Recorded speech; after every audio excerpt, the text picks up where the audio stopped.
আসসালামু আলাইকুম। শুরু করছি নতুন একটি গল্প, হৃদয় রাঙানো প্রেম। লিখেছেন সিনথিয়া ইসলাম সীমা। পর্ব ১। এই মেয়ে, সর এখান থেকে। বিয়ের রাতে স্বামী নামক পুরুষের এহেন আচরণে অবাকের সপ্তম আকাশে পৌঁছানোর কথা থাকলেও তার লেশমাত্র দেখা গেল না হুমায়রার মুখে। মেয়েটা একেবারে স্বাভাবিক, যেন এমন ঘটনা তার কাছে প্রত্যাশিতই ছিল। ঘুমটার আড়াল থেকে এবার মুখ তুলে নেশায় বুঁদ হওয়া স্বামীর পানে এক নজর তাকালো সে। পরপর কোনো বাক্য বিনিময় ছাড়াই বিছানার এক কোণায় গুটিসুটি মেরে বসে রইল। তাকে সরে বসতে দেখে তালমাতাল শরীরটা নিয়ে বিছানায় উঠতে নিল কৃষাণ। পথিমধ্যে পুরো বিছানা জুড়ে ফুলের রাজত্ব দেখে ভ্রু গুটিয়ে ফেলল। ধমকে বলল, এই আবর্জনা পরিষ্কার কর এক্ষুনি। কৃষাণের ধমকে কিছুটা কেঁপে উঠল হুমায়রার নরম সরম কায়া। তৎক্ষণাৎ হাত দিয়ে ফুলগুলো ঝেড়ে ফেলতে ফেলতে কাপা গলায় উত্তর করল, করছি।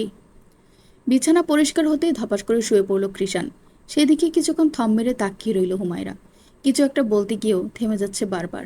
এক পর্যায়ে সৃষ্টিকর্তার নাম নিয়ে বলেই ফেলল, আজ রাতে 2 রাকাত নফল নামাজ আদায়।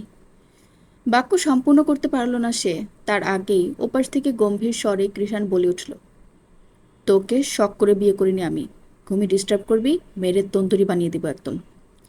এমন গুন্ডামার্কা কথার পরিপ্রেক্ষিতে আর কথা বলার সাহস বা ইচ্ছে কোনোটাই হলো না মেয়েটার। শুধু একটা দীর্ঘশ্বাস বেরিয়ে এলো বুক চিরে। এক পর্যায়ে একাই চলে গেল নামাজ আদায় করতে। সকল হতাশাকে এড়িয়ে বসে পড়ল সৃষ্টিকর্তার দরবারে। প্রতিদিন যেখানে একজন উত্তম জীবনসঙ্গী চাইতো, আজ সে জায়গায় নিজের স্বামীর হেদায়েত চাইল। নামাজ শেষ করে নিঃশব্দে বিছানায় এসে এক কোণায় গুটিসুটি মরে শুয়ে পড়ল হুমায়রা। চোখ বুজতেই ঘুমের পরিবর্তে ধরা দিল নিজের এই অবধি আসার অতীত। একটা মধ্যবিত্ত দুঃখী পরিবারের একমাত্র সুখের ছায়া হয়ে জন্ম হয়েছিল তার। বিয়ের 5 বছর পর একমাত্র সন্তানের মুখ দেখে সেদিন খুশিতে আত্মহারা ছিলেন তার বাবা কাদের হোসেন ও মা আমেনা বেগম। এরপর থেকে মেয়ে হুমায়রা জান্নাত হিমিকে নিয়ে বেশ ভালোই কাটছিল তাদের জীবন। কিন্তু হুমায়রার বয়স 5-এ পড়া মাত্রই পুরো জীবন বদলে গেল তাদের। সহসাই একদিন মায়ের নিথর দেহ দৃষ্টিগোচর হতেই পুরো দুনিয়া থমকে গেল ছোট্ট হুমায়রার। এত অল্প বয়সে মাকে হারিয়ে নিঃস্ব হয়ে পড়েছিল সে। সেই নিঃস্ব জীবনটাকে একেবারে পথ হারা করে মায়ের মৃত্যুর 3 মাস পরেই বিয়ে করে সৎমা ঘরে আনলো তার বাবা। প্রথম প্রথম সৎমা তাকে ভালোবাসলেও কিছুদিন যেতেই ভদ্রমহিলার চোখের বিষ হয়ে পড়ল সে। এক পর্যায়ে তার মামার বাড়ির একটা কওমি মাদ্রাসায় ভর্তি করিয়ে তাকে সেখানেই রেখে চলে গেলেন কাদের হোসেন। এভাবেই দিন পড়তে থাকলো তার। মাঝে মাঝে ছুটিতে মামার বাড়িতে গেলেও মামির কৌতুক কথায় সেটাও কমিয়ে দিল। সে যখন মেশকাতে উত্তীর্ণ হয় তখনই অন্য মাদ্রাসা থেকে এসে নতুন ভর্তি হয় ইকরা নামক একটি মেয়ে। মেয়েটা ছিল বেশ মিশুক ও প্রাণবন্ত, একদম তার বিপরীত চরিত্রের। জীবনে এত বাস্তবতার মুখোমুখি হয়ে মানুষের সাথে সহজে কথা বলতো না হুমায়রা, যার দরুন তার বান্ধবী তেমন ছিল না। কিন্তু ইকরা মাদ্রাসায় এসেই তার সাথে মিশতে চেষ্টা করত। সৌজন্যতা বজায় রাখতে হুমায়রাকে না চাইতেও কথা বলতে হতো। তার এমন স্বভাবের সবাই তার থেকে দূরে থাকলেও ইকরার ক্ষেত্রে ব্যাপারটা ঘটল ভিন্ন। মেয়েটাকে যত এড়িয়ে চলার চেষ্টা করত ততই তার সাথে মিশতে চাইতো, তাই শেষ অবধি আর দূরে থাকা হলো না তার পক্ষে। একটা বছর যেতেই হুমায়রার জীবনের সবচেয়ে ভালো মিত্র হয়ে উঠল ইকরা। দিন দিন তাদের বন্ধুত্ব আরও গভীর হলো। মাদ্রাসা থেকে শুরু করে তাদের পরিবার সহ তাদের বন্ধুত্বের খবর জানতে পারল। হুমায়রার সাথে তার মামার বাড়িতেও গিয়েছিল ইকরা এবং হুমায়রার মামির থেকে ভালো আচরণও পেয়েছে। ভদ্রমহিলা আর যাই হোক, অচেনা মানুষের সামনে নিজের আসল রূপ দেখাননি। তবে সে হুমায়রার বাড়িতে গেলেও হুমায়রাকে হাজার চেষ্টা করেও তাদের বাড়িতে নিতে সক্ষম হয়নি। এর মাঝে একদিন দেশে আসলো ইকরার বাবা। সে উপলক্ষে হুমায়রার অজান্তেই মাকে দিয়ে নিজের ও হুমায়রার জন্য মাদ্রাসা থেকে ছুটির ব্যবস্থা করে নিল ইকরা। সে তথ্য পরে হুমায়রা জানতে পারলে যাওয়ার জন্য এক কথায় নিষেধাজ্ঞা জানিয়ে দিল। ইকরা তো নাছরবান্দা, তার কাণ্ডে উপায় না পেয়ে মামা মামির উসিলা দিল হুমায়রা। কিন্তু এতেও লাভ হলো না। ইকরা তার মাকে দিয়ে তার মামির থেকেও অনুমতি নিয়ে নিল। অগত্যা ইকরাদের বাড়িতে আসতেই হলো তাকে। অবস্থার দিক দিয়ে ইকরাদের পরিবার উচ্চবিত্ত। ইট সিমেন্টের দেয়ালে ঘেরাও করা দীর্ঘ জমিনের মাঝখানে তৈরি করা হয়েছে ছাদ বিশিষ্ট একতলা একটি বড় ভবন। ভবনটির নেমপ্লেটে বড় বড় অক্ষরে লেখা মির্জা ভবন। আকারে বড় হওয়ায় একতলা হলেও দোতলা বিল্ডিংয়ের কান কাটে তা। বাড়ির সামনে স্থান পেয়েছে রং বেরঙের ফুল গাছের। পেছনেও ফাঁকা জায়গা আছে বেশ খানেক। ইকরার বাবা জলিল মির্জা ও তার বড় ভাই খলিল মির্জা দুজনে তাদের পরিবার নিয়ে একসাথে থাকেন। জলিল মির্জার স্ত্রী ইয়াসমিন বেগম, তাদের এক ছেলে এক মেয়ে। বড় ছেলে কৃষাণ মির্জা, এবার অনার্স থার্ড ইয়ারে পড়ে। পরে বললে ভুল হবে, ভার্সিটিতে গিয়ে নেশা, মারামারি আর গাদ্দারি ছাড়া কিছুই করে না সে। আর ছোট মেয়ে ইসরাত সুলতানা ইকরা কাউমি মাদ্রাসায় এবার দরবায়ে হাদিস অর্থাৎ মাস্টার্স সম্পন্ন করবে। মেয়েটাকে মানুষ করতে পারলেও ছেলেটাকে মানুষ করতে সক্ষম হয়নি তারা। ছেলেকেও মাদ্রাসায় ভর্তি করিয়েছিলেন, তবে সেই ছেলেকে হুজুররাও ধরে রাখতে পারেনি। অন্যদিকে খলিল মির্জার স্ত্রী নাজমিন বেগম, তাদের এক ছেলে আলভি মির্জা পড়াশোনা শেষ করে জাপান গিয়েছে। কৃষাণের একেবারে বিপরীত চরিত্র সে, এক কথায় যোগ্য পাত্র, যাকে দেখা মাত্রই মেয়ের মায়েরা পাগল হয়ে যায়। কৃষাণের থেকে 2 বছরের বড় সে। ইকরাদের বাড়িতে গিয়ে কৃষাণ ব্যতীত সবার সাথেই দেখা ও কথা হয়েছে হুমায়রার। কৃষাণ তো বাড়িতেই থাকে না, আর থাকলেও বা কি, হুমায়রা তো সারাক্ষণ ইকরার ঘরেই বসে থাকতো। ইকরার যে বড় ভাই আছে সেই বিষয়ে জানতোই না সে। ভালোই ভালোই 2 দিন একসাথে ছুটি কাটালো দুই বান্ধবী। ইকরার মা চাচিদের সাথেও অনেকটা স্বাভাবিক হয়ে পড়েছিল। তাদের এত সুন্দর আচরণে তেমন একটা আনইজি ফিল হয়নি তার। এইদিকে হুমায়রার চরিত্রেও বেশ মুগ্ধ হয়েছিল ইকরার পরিবার। তাদের চেহারার মধ্যেই সেই মুগ্ধতা ফুটে উঠত। সেই মুগ্ধতা থেকেই একদিন একটা ভয়ঙ্কর সিদ্ধান্ত নিয়ে নিলেন তারা, আর সেটা বাড়িতে ফিরে আসার পর দিনই অবগত হয়েছিল হুমায়রা। মামের থেকে যখন জানতে পারে ইকরার ভাই কৃষাণের জন্য তার প্রস্তাব এসেছে, তৎক্ষণাৎ প্রবল নিষেধাজ্ঞা জানিয়েছিল সে। নিষেধ করার কারণ হলো কৃষাণের চরিত্র। বাড়িতে ফিরে আসার আগের দিন কৃষাণের সাথে দেখা হয়েছিল তার। বিকেলের দিকে ইকরাদের বাগানে হাঁটছিল দুই বান্ধবী। সহসা ইয়াসমিন বেগমের ডাকে হুমায়রাকে অপেক্ষা করতে বলে চলে গেল ইকরা। ফুলগুলো দেখতে দেখতে একটা ফুলের মধ্যে পোকা নজরে পড়তেই এক হাতে ঘুমটা ধরে রেখে অপর হাতে সেটা সরাতে নিচ্ছিল সে। তখনই পেছন থেকে ভেসে আসলো একটা গমগমে স্বর। এই মেয়ে, কে রে তুই? আমার গাছের ফুল ছেঁড়ার সাহস তোকে কে দিল? বুকের ভিতরটা এক লহমায় ভয়ে ছ্যাদ করে উঠল মেয়েটার। পরপর সেই ভয় পরিণত হলো ঘৃণায়। প্রথম সাক্ষাতেই কারো মুখে তুই শব্দ উচ্চারিত হতে আজ অবধি হয়তো দেখেনি হুমায়রা। তাও আবার একটা ছেলে হয়ে অচেনা একটা মেয়েকে এভাবে কথা বলে। তার তো ছেলেদের সাথে আজ অবধি কখনো কথা হয়নি বললেই চলে, তবে ম্যানার্স সম্পর্কে ধারণা আছে। নিশ্চয়ই এটা ভালো ম্যানার্স সম্পন্ন কোনো ছেলে নয়।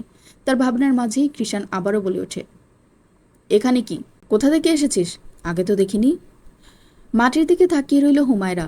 একবারও চোখ তুলে তাকালো না, আর না তো কোনো উত্তর দিল। তাকে চুপ থাকতে দেখে কড়া কিছু বলতে নেবে কৃষাণ, তার আগেই সেখানে উপস্থিত হলো ইকরা। বলল, এইগুলো কেমন আচরণ ভাইয়া? ও আমার বান্ধবী হুমায়রা জান্নাত হিমি। ও, তোর মতো এই মাদ্রাসার ভণ্ড হুজুর নেই? ভাইয়া, ঠিক করে কথা বলো। আমার মুখ, আমি যেভাবে ইচ্ছে সেভাবে কথা বলবো। বেশি বাড়বি, মাদ্রাসা থেকে বাড়িতে আসার উপায় বন্ধ করে দেব। পরপরই স্থান ত্যাগ করতে করতে বলল, এইগুলো নাকি মাদ্রাসায় পড়ে, বড় ভাইয়ের সাথে কিভাবে কথা বলতে হয় এইটুকুও জানে না। তুমি ভালো হলে ভালো করে কথা বলতাম। আমি কি আর তোর মতো মাদ্রাসায় পড়েছি? পড়লে তোর মতো এমন ম্যানার্সলেস হতাম না। শয়তান একটা। কৃষাণ যেতেই বিড়বিড় করলো ইকরা। জঘন্য শব্দটি শুনতেই হুমায়রা শাসনের স্বরে বলল, এই শব্দ উচ্চারণ করেছিস কেন? তো এর মতো অমানুষকে আর কি বলবো? সারাক্ষণ নেশা করে বেড়ায়, আব্বু আম্মু কারো কথা শুনে না, নিজের যা ইচ্ছে তাই করে। আর নিজে তো মাদ্রাসায় পড়তে পারেনি, এখন আমি পড়ছি বলে আব্বু আম্মুর আমার প্রশংসা করে, তাই আমাকেও সহ্য হয় না। সারাক্ষণ আমাকে অপমান করতে তৎপর হয়ে থাকে। তোর ভাই এগুলো রাগের বশবর্তী হয়ে করে, আর তুইও রেগে গিয়ে নিজের আচরণ খারাপ করিস। কেউ চাইলেই কি তোকে নিচু করতে পারবে? সৃষ্টিকর্তা আমাদের ভাগ্যে যতটুকু মর্যাদা লিখেছেন ততটুকু আমরা পাবই। তোর অনেক ধৈর্য, এই জন্যই আমি বলি তুই হলি সর্বোত্তম। প্রত্যেকেই সর্বোত্তম। সেই দিনের এইটুকু সাক্ষাতেই কৃষাণের প্রতি বুক ভরা ঘৃণা সৃষ্টি হয়েছিল হুমায়রার। কিন্তু ভাগ্যের কি নির্মম পরিহাস! এমন একটা মানুষের সাথেই তাদের টাকা দেখে কোনো কিছু না ভেবেই তাকে বিয়ে দিয়ে দিল তার মামা মামি। অথচ মেয়েটা জীবনের প্রত্যেকটা মোনাজাতে একজন আদর্শ পুরুষকে জীবনসঙ্গী হিসেবে চেয়েছিল। সৃষ্টিকর্তা তো উত্তম পরিকল্পনাকারী। হয়তো তার এই পরিকল্পনার শেষ পাতায় লেখা থাকতে পারে সুন্দর কিছু। সেই অবধি যত কষ্টই হোক না কেন, সে যেন ধৈর্য ধারণ করতে পারে। এসব ভাবতে ভাবতে একসময় ঘুমিয়ে পড়ল হুমায়রা। পর্ব 2। চারিদিকে আজানের ধ্বনিতে বরাবরের মতোই ঘুম ভাঙল হুমায়রার। পিটপিট করে চোখের পাতা খুলে কিছুক্ষণ শুয়ে রইল। তারপর আড়মোড়া ভেঙে উঠে পড়ল বিছানা ছেড়ে। এক পলক তাকালো ঘুমে বোধ হয়ে থাকা কৃষাণের দিকে। পরপর চলে গেল ওয়াশরুমে, ফ্রেশ হয়ে অজু করে নিল। কৃষাণদের বাড়িতে আলাদা নামাজের রুম আছে। আগে যখন এসেছিল তখন সেখানে নামাজ আদায় করেছিল সে, তাই রুম চিনতে অসুবিধা হলো না আর। অজু করার সময় কনুয়ের উপরে উঠানো জামার হাতাটা নামিয়ে কবজি অবধি ঢেকে নিল। মাথায় হিজাব জড়িয়ে বেরিয়ে এলো রুম থেকে। নামাজের রুমে এসে নামাজরত অবস্থায় ইয়াসমিন বেগম ও নাজমিন বেগমকে দেখতে পেল। তাদের পাশেই বসে পড়ল সে। কিছুক্ষণের মধ্যেই সেখানে উপস্থিত হলো ইকরা। সেও এসে সবার সাথে নামাজে যোগ দিল। নামাজ শেষে অভ্যাস মোতাবেক কুরআন তেলাওয়াত করল হুমায়রা। তেলাওয়াত শেষে তা নির্ধারিত স্থানে রেখে চলে যেতে নিলে পিছন থেকে নামাজ শেষ করে সালাম দিল ইকরা। সালামের জবাব নিয়ে নিজেও পাল্টা সালাম দিল হুমায়রা। তুই কি আমার সাথে রেগে আছিস? অনুতপ্ত কণ্ঠে বলল ইকরা। উত্তরে সবেগে দুদিকে মাথা দুলালো হুমায়রা। বলল, না, তোর সাথে কেন রাগ করব? তাহলে একটু বস আমার সাথে। ইকরার কথায় ধীর পায়ে এগিয়ে এসে ইকরার পাশে বসলো হুমায়রা। ইয়াসমিন বেগম ও নাজমিন বেগম আরও আগেই চলে গেছেন। হুমায়রা পাশে বসতেই ইকরা বলে উঠল, আমি আব্বু আম্মুকে অনেক নিষেধ করেছিলাম এই বিয়ের ব্যাপারে, তবে কেউই আমার কথা শুনেনি। সবাই মনে করেছে তুই ভাইয়াকে সঠিক পথে ফিরিয়ে আনতে পারবি। সবার কথা না হয় বাদই দিলাম। আমার নিজেরই বিশ্বাস ইনশাল্লাহ তুই পারবি, কিন্তু তার আগে তোকে অনেক কষ্ট সহ্য করতে হবে। তাই আমি চাইনি তোর সাথে ভাইয়ার বিয়ে হোক। এমনিতেই তোর জীবনে কষ্টের কমতি নেই, কিন্তু এখন যেহেতু বিয়ে হয়েই গেছে সেহেতু আর কিছুই করার নেই। শুধু এইটুকু বলবো, ভাইয়া সব দিক থেকে খারাপ হলেও মেয়ে ঘটিত ব্যাপারে তার কোনো খারাপ ঘটনা নেই। মেয়েদের থেকেও সবসময় দূরে থাকে। এক কথায় মেয়েদের নিয়ে ওর অ্যালার্জি আছে বললেই চলে। আর নেশা, মারামারি এসবও ভার্সিটির ওঠার পর থেকেই বৃদ্ধি পেয়েছে খারাপ সঙ্গ পেয়ে। আগে থাকলেও তো সিগারেট অব্দি সীমাবদ্ধ ছিল। এখনকার যুগটাই তো এমন, সব ছেলেরাই এমন, বাবার টাকায় বসে বসে খায় আর ফুর্তি করে। ভাইয়ার ক্ষেত্রে তাই হয়েছে। ভাইয়ারও বিয়েতে মত ছিল না, তবে আব্বু বলেছে বাড়ি থেকে বের করে দেবে, তাই বিয়েতে রাজি হয়েছে। বাড়ির বাইরে গিয়ে কাজ করে খাওয়ার ছেলে সে নয়। সবশেষে একটা কথাই বলবো, তুই ভাইয়াকে মেনে নিয়ে। কথার মাঝেই তাকে থামিয়ে হুমায়রা শান্ত কণ্ঠে বলল, যার নামে সৃষ্টিকর্তার বিধান মেনে তিন কবুল উচ্চারণ করেছি আমি, তাকে মেনে না নেওয়ার স্পর্ধা আমার নেই। পুরো দুনিয়ার কাছে তিনি নেশাখোর বখাটে হলেও আমার স্বামী হন তিনি। আমার স্বামীর মর্যাদা সম্পর্কে তো তোকে বলতে হবে না। তুই এসব চিন্তা বাদ দিয়ে শুধু দোয়া কর আমি যেন ধৈর্য নিয়ে ওনাকে সুপথে আনতে পারি। শুক্রিয়া আমার প্রিয় সখী। যাই হোক, আমি কিন্তু তোকে ভাবি হিসেবে পেয়ে ভীষণ খুশি। আচ্ছা, এখন নিচে চল। বলেই উঠে দাঁড়ালো হুমায়রা। সাথে ইকরাও উঠে পড়ল। তারপর দুই বান্ধবী একসাথে হাঁটা ধরল। রান্নাঘরে এসে ইয়াসমিন বেগম ও নাজমিন বেগমের উদ্দেশ্যে সালাম দিল হুমায়রা। সালামের জবাব দিয়ে দুজনেই অমায়িক হাসি উপহার দিল তাকে। বড় আম্মু, আম্মু আজকে কি রান্না করতে হবে বলুন, আমি করছি। হুমায়রা বিনয় ঈশ্বরে বরাবর মতোই মুগ্ধ হলো তারা। দুজনেই সন্তুষ্ট হলো। ইয়াসমিন বেগম নিজের পুত্রবধূর উদ্দেশ্যে বললেন, এই তো এলে আমাদের বাড়িতে, এখনই কাজ করতে হবে না আম্মু, একসময় তোমাকেই সব করতে হবে। আম্মু, আজকে আমি আর ভাবি রান্না করি, আজকে তোমাদের ছুটি। ইকরার কথাই হেসে উঠল দুই যা। নাজমিন বেগম নিজের ছোট জায়ের উদ্দেশ্যে বললেন, ইয়াসমিন চলো, আমরা আজকে ছুটিই কাটাই, আজকে না হয় আমাদের মেয়েরাই রান্না করুক। আচ্ছা আপা চলুন, কিন্তু আগে একটু ওদের সবকিছু গুছিয়ে দিয়ে যাই, ততক্ষণে হুমায়রা গিয়ে কৃষাণকে জাগাও, নয়তো সে ছেলের ঘুম ভাঙবে না। শাশুড়ির কথায় বাধ্য মেয়ের মতো মাথা তুলালো হুমায়রা। বলল, ঠিক আছে আম্মু। শাশুড়ির কথায় বাধ্য মেয়ের মতো রুমে তো এসে গেল হুমায়রা। তবে কৃষাণকে ডাকতে ভয় করছে তার। কাল রাতে যেভাবে কথা বলেছে তার স্মরণে আসতেই যেটুকু সাহস তার মধ্যে ছিল সেটুকু উদয় হয়ে গিয়েছে। কিন্তু না ডেকেও তো কোনো উপায় নেই। অগত্যা কৃষাণের শিয়রের কাছে এগিয়ে আসলো সে। সৃষ্টিকর্তার নাম নিয়ে মনে সাহস জোগালো। অথচ সেই সাহস মরে গেল আরেক নতুন চিন্তায়। কৃষাণকে কি বলে ডাকবে সে? নাম ধরে তো কখনোই না। তাহলে কি বলা যায়? অনেকক্ষণ দেনামোনা করে মিহি সুরে ডেকে উঠল, শুনছেন? কৃষাণের তরফ থেকে কোনো আওয়াজ এলো না। সে যে কতটা গভীর ঘুমে তলিয়ে আছে সেটা তার মুখ দেখে বোঝা যাচ্ছে। এই যে, শুনছেন? এবারও কোনো সাড়া পাওয়া গেল না কৃষাণের। সাড়া না পেয়ে কৃষাণের দিকে কিয়ৎকাল তাকিয়ে রইল হুমায়রা। রাতের অগোছালো শার্ট নিয়েই ঘুমিয়ে আছে সে। মুখ জুড়ে ক্লান্তির ছাপ স্পষ্ট। এলোমেলো কগাছের চুল ললাট অতিক্রম করে ঘন ভ্রুতে এসে লেগেছে। কতদিন চুল কাটে না আল্লাহ মালুম। তবুও মায়াবী লাগছে লোকটাকে। এ যেন এক অন্য কৃষাণ। ঘুমন্ত অবস্থায় এত নিষ্পাপ লাগে বুঝি কোনো পুরুষকে? ঘুমের মাঝে নিজের কাছে কারো অস্তিত্ব টের পেল কৃষাণ। নারীসুলভ ঘ্রাণ নাকি ভিড় জমতেই তড়িৎ চোখ মেলে তাকালো সে। ভরকে গেল হুমায়রা। কৃষাণের লালিত চোখ দেখে ভয়ে অন্তরাত্মা শুদ্ধ কেঁপে উঠল তার। মুখ খুলে কিছু বলতে নেবে তার আগেই শুয়া থেকে উঠে তার মুখ চেপে ধরল কৃষাণ। তার হাত থেকে আসা অ্যালকোহলের উটকো গন্ধে নাড়ি ভুড়ি বেরিয়ে আসার উপক্রম হলো মেয়েটার। প্রাণপণ চেষ্টা চালালো কৃষাণের হাত থেকে ছাড়া পাওয়ার। সকাল সকাল আমার ইজ্জত লুটানোর চেষ্টা করলি তুই, আবার তুই চিৎকার করতে চাস? মেয়ে মানুষের অভিনয়ের জন্য সেরা রে। হুমায়রার দিকে তাকিয়ে তাচ্ছিলের হাসি হেসে বলল কৃষাণ, কিন্তু হুমায়রার চোখে পানি দেখে হাসি বন্ধ হয়ে গেল তার। তৎক্ষণাৎ ছেড়ে দিল তাকে। ছাড়া পেতেই বড় বড় শ্বাস নিল হুমায়রা। বমি ভাব আসছে তার। অবস্থা বেগতিক দেখে টেবিলে থাকা বোতল তার দিকে ছুড়ে দিল কৃষাণ। বোতলে নিয়ে পানি খেতে লাগলো হুমায়শা। পুরোটা সময় তার দিকে বিরক্তি নিয়ে তাকিয়ে রইল কৃষাণ। হুমায়রার পানি খাওয়া শেষ হতেই বলল, নেক্সট টাইম আমার কাছে ঘেসবি তো পুটলি বানিয়ে যমুনায় ফেলে আসবো তোকে। আপনি যা মনে করছেন তা নয়। আম্মু আপনাকে ডাকতে বলেছিল, তাই আপনার নিকটে এসেছিলাম আমি। মিহিস্বরে মাথা নত করে বলল হুমায়রা। তার কথার পরিপ্রেক্ষিতে কিষাণ বলল, ডাকতে হলেও 3 মাইল দূরে থেকে ডাকবি। এখন যা রুম থেকে। বলেই ওয়ার্ড্রোব থেকে নিজের শার্ট প্যান্ট বের করে ওয়াশরুমের দিকে হাঁটা ধরল। এর মাঝেই কোনোরূপ কথা ছাড়া রুম ত্যাগ করলো হুমায়রা। সেদিকে একবার তাকিয়ে কৃষাণ বলে উঠল, নাজুক মেয়ে জাতি কোথাকার, থাপড়ে গাল লাল করতে মন চায় এগুলার। শাওয়ার একেবারে ভার্সিটির জন্য তৈরি হয়ে নিচে নেমে এলো কৃষাণ। ততক্ষণে সকালে নাস্তা বানানো হয়ে গেছে হুমায়রা ও ইকরার। কৃষাণকে দেখে ইয়াসমিন বেগম বললেন, খেয়ে যা। কপাল কুঁচকে গেল কৃষাণের। শেষবার কবে ঘরে খেয়েছিল সে ঠিক মনে করতে পারল না। এসব ঘরের ভাত রুটি মোটেও পছন্দ নয় তার। সবসময় বাইরে খেয়ে অভ্যস্ত সে। প্রথম প্রথম ইয়াসমিন বেগম ঘ্যান ঘ্যান করলেও একসময় হার মেনে দমে গিয়েছিলেন। এরপর থেকে আর বিরক্তও করেননি কৃষাণকে। আজ আবার কি হলো? আমি যে ঘরের খাবার খাই না সেটা ভুলে গেছো নাকি তুমি? কপাল কুঁচকে বলল কৃষাণ। উত্তর করলেন নাজমিন বেগম, আজকে তোর বউ রান্না করেছে। কথা সম্পূর্ণ করতে পারলেন না ভদ্রমহিলা। এর আগেই কৃষাণ বলে উঠল, বউ রান্না করেছে বলে কি খাবার মৌ হয়ে যাবে নাকি? তুই কি ভালো করে কথা বলতে পারিস না?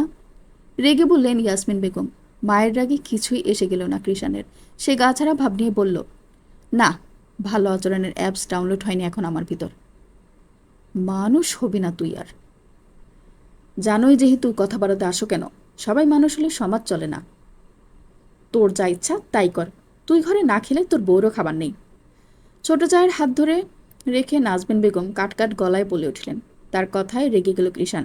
বলল, কি বউ বউ শুরু করেছ? ওই মেয়েকে কি আমি শখ করে বিয়ে করে এনেছি নাকি? যেভাবেই এসেছে সেটা দেখার বিষয় নয়। যা বলেছি তাই হবে। তোমাদের যা ইচ্ছে তাই করো। খেতে দিলে দাও, নয়তো না খাইয়ে মেরে ফেলো। এতে আমার কিছু যায় আসে না। আমার কাছে এসব বলবে না। কথাগুলো বলে একদণ্ড আর সেখানে দাঁড়ালো না সে। ধূপধাপ পা ফেলে বেরিয়ে এলো বাড়ি থেকে। তার যাওয়ার পানে ব্যর্থ দৃষ্টিতে তাকিয়ে রইলেন দুই যা। ইয়াসমিন বেগম বড় জায়ের উদ্দেশ্যে বললেন, এটা কেন বলতে গেলেন আপা? ভেবেছিলাম বউয়ের কথা শুনলে হয়তো মানবে। অনুতপ্ত স্বরে উত্তর করলেন তিনি। এর মাঝেই ড্রয়িং রুমে উপস্থিত হলেন খলিল মির্জা ও জলিল মির্জা। দুই ভাই এতক্ষণ ছাদে ছিলেন, তাই কোনো কিছুই টের পাননি তারা। তাদের দেখতেই স্বাভাবিক হয়ে তাদের খাবার খেতে দিলেন দুই যা। এসব বিষয়ে আর কোনো কথা বাড়িয়ে অশান্তি সৃষ্টি করতে চাইলেন না কেউই। রান্নাঘর থেকে কৃষাণের প্রত্যেকটা কথাই শুনেছে হুমায়রা। চোখ দিয়ে গড়িয়ে পড়ল দুফোঁটা অশ্রুকণা। তবে তা কারো কাছে প্রদর্শিত হওয়ার আগেই মুছে ফেলল সন্তর্পণে। পর্ব ৩। তপ্ত দুপুর। ভার্সিটির প্রাঙ্গণে দলবল নিয়ে দাঁড়িয়ে আছে কৃষাণ। এই অবধি কটা সিগারেট খেয়ে শেষ করেছে তার কোনো হিসেব নেই। এখনও নিকোটিনের ধোঁয়া উড়িয়ে চলছে সে। নীরবতা ভেঙে তন্মধ্যে রবি নামক ছেলেটি কৃষাণের উদ্দেশ্যে বলে উঠল, কিরে, তুই নূপুরকে রিজেক্ট করলি কেন? ও তো বলেছে ও নিজে তোকে চাকরি করে খাওয়াবে। তাহলে আর কি সমস্যা? ধুর, এসব মেয়ে মানুষের প্যারা জীবনে আনলে তার মজাই শেষ। দুদিন আসতে না আসতেই বলবে এটা করবে না ওটা করবে, এই সেই, বিরক্তিকর। বাপের টাকায় ফুর্তি করবো আর চিল মুডে বিন্দাস লাইফ কাটাবো। এসব প্যারায় আমি নাই। গাছাড়া ভাব নিয়ে বলল কৃষাণ। তার এমন ভাব দেখে পাশে থাকা আরেকটি ছেলে বলল, তাহলে কি তুই কখনোই বিয়ে করবি না? সবার অগোচরে একটা দীর্ঘশ্বাস ফেলল কৃষাণ। বলল, জানি না, এসব বাদ দে তো। আমি বাড়ি যাই, বিকেলে দেখা হবে। বলেই হাঁটা ধরল সে। পিছন থেকে রবি বলে উঠল, আজ এত তাড়াতাড়ি বাড়ি চলে যাবি? তাড়াতাড়ি কোথায় দেখলি তুই? 3টা বেজে গেছে প্রায়। ফোনের স্ক্রিনে তাকিয়ে বলল। সময় শুনে কেউই আর কথা বাড়ালো না। উল্টো সবাই কৃষাণের সাথে পা মিলিয়ে হাঁটা ধরলো। এক একজন হাতে এক একটা করে সিগারেট নিয়ে ফুর্তি করে খেতে খেতে রাস্তা কভার করলো। রাস্তায় কোনো মেয়ে দেখলেও পাত্তা দিল না। তাদের গ্রুপটা এভাবে যতই খারাপ হোক, মেয়ে ঘটিত দিক দিয়ে একেবারে পিওর। উল্টো মেয়েদের কেউ টিজ করলে সেগুলোকে মেরে তন্দুরি বানিয়ে দেয়। তাদের সবারই নিজস্ব গার্লফ্রেন্ড আছে, প্রেমিকা আর মাদক সেবনের মধ্য দিয়েই দিন পার করে তারা। তবে কৃষাণের ক্ষেত্রে ব্যাপারটা ভিন্ন। সে মেয়ে মানুষ দেখতেই পারে না, প্রেম তো দূর। বন্ধুর গার্লফ্রেন্ডরা যখন তাদের এটা ওটা করতে নিষেধ করে, এগুলো দেখলেই মাথা গরম হয়ে যায় তার। বন্ধুরা তো সেই নিষেধাজ্ঞা মানেই না, শুধু শুধু ন্যাকামি করে। অসহ্য ব্যাপার স্যাপার ছাড়া আর কিছুই না এসব প্রেম ভালোবাসা। বরাবরের মতোই নিঃশব্দে নিজের রুমে এসে ঢুকলো কৃষাণ। এমন সময় বাড়ির সকলে ঘুমে আচ্ছন্ন থাকে, তাই পথে কারো সাথে সাক্ষাৎ হয়নি। রুমে প্রবেশ করতেই 480 ভোল্টেজের ঝটকা খেলো ছেলেটা। সিগারেটের কৌটা আর ছায়ায় ভরপুর রুমটা উজ্জ্বলতায় ঝকঝক করছে। একটা কোনায়ও একটু ময়লা দেখা মিলল না। এলোমেলো কাপড়গুলো সযত্নে ভাঁজ করে রাখা হয়েছে। রুম তো নয়, যেন গণ্যমান্য কোনো হোস্টেলে এসেছে সে। আঁকাবাঁকা বিছানার চাদরটা একদম মসৃণ হয়ে আছে। সেখানে গুটিসুটি মেরে শুয়ে আছে এক স্নিগ্ধ রমণী। সবসময়ের মতোই মাথায় ঘোমটা পেঁচানো তার। কালো হিজাবের মধ্যে গোলগাল মুখখানায় যেন নূরের অন্ত নেই, কেমন ঝলমল করছে তা। চন্দনরাঙা মুখে গোলাপি রাঙা ওষ্ঠযুগল যেন সদ্য ফোটা টিউলিপ। তার নির্মিলিত চোখের ঘন পাপড়ির দিকে তাকিয়ে কৃষাণ অজান্তেই বলে উঠল, হুজুরনি তো দেখি ডেঞ্জারাস মায়াবী। চেহারা একখানা পুরা নূরের ডিব্বা। এক কথায় যাকে বলে গর্জিয়াস ফেস কাটিং। হুদাই কি আর মির্জার গোষ্ঠী এই মেয়ের জন্য পাগল হয়েছে? পরক্ষণেই সচেতন মস্তিষ্কে চোখ ফিরালো সে। নিজেকে নিজে শাসাতে লাগলো।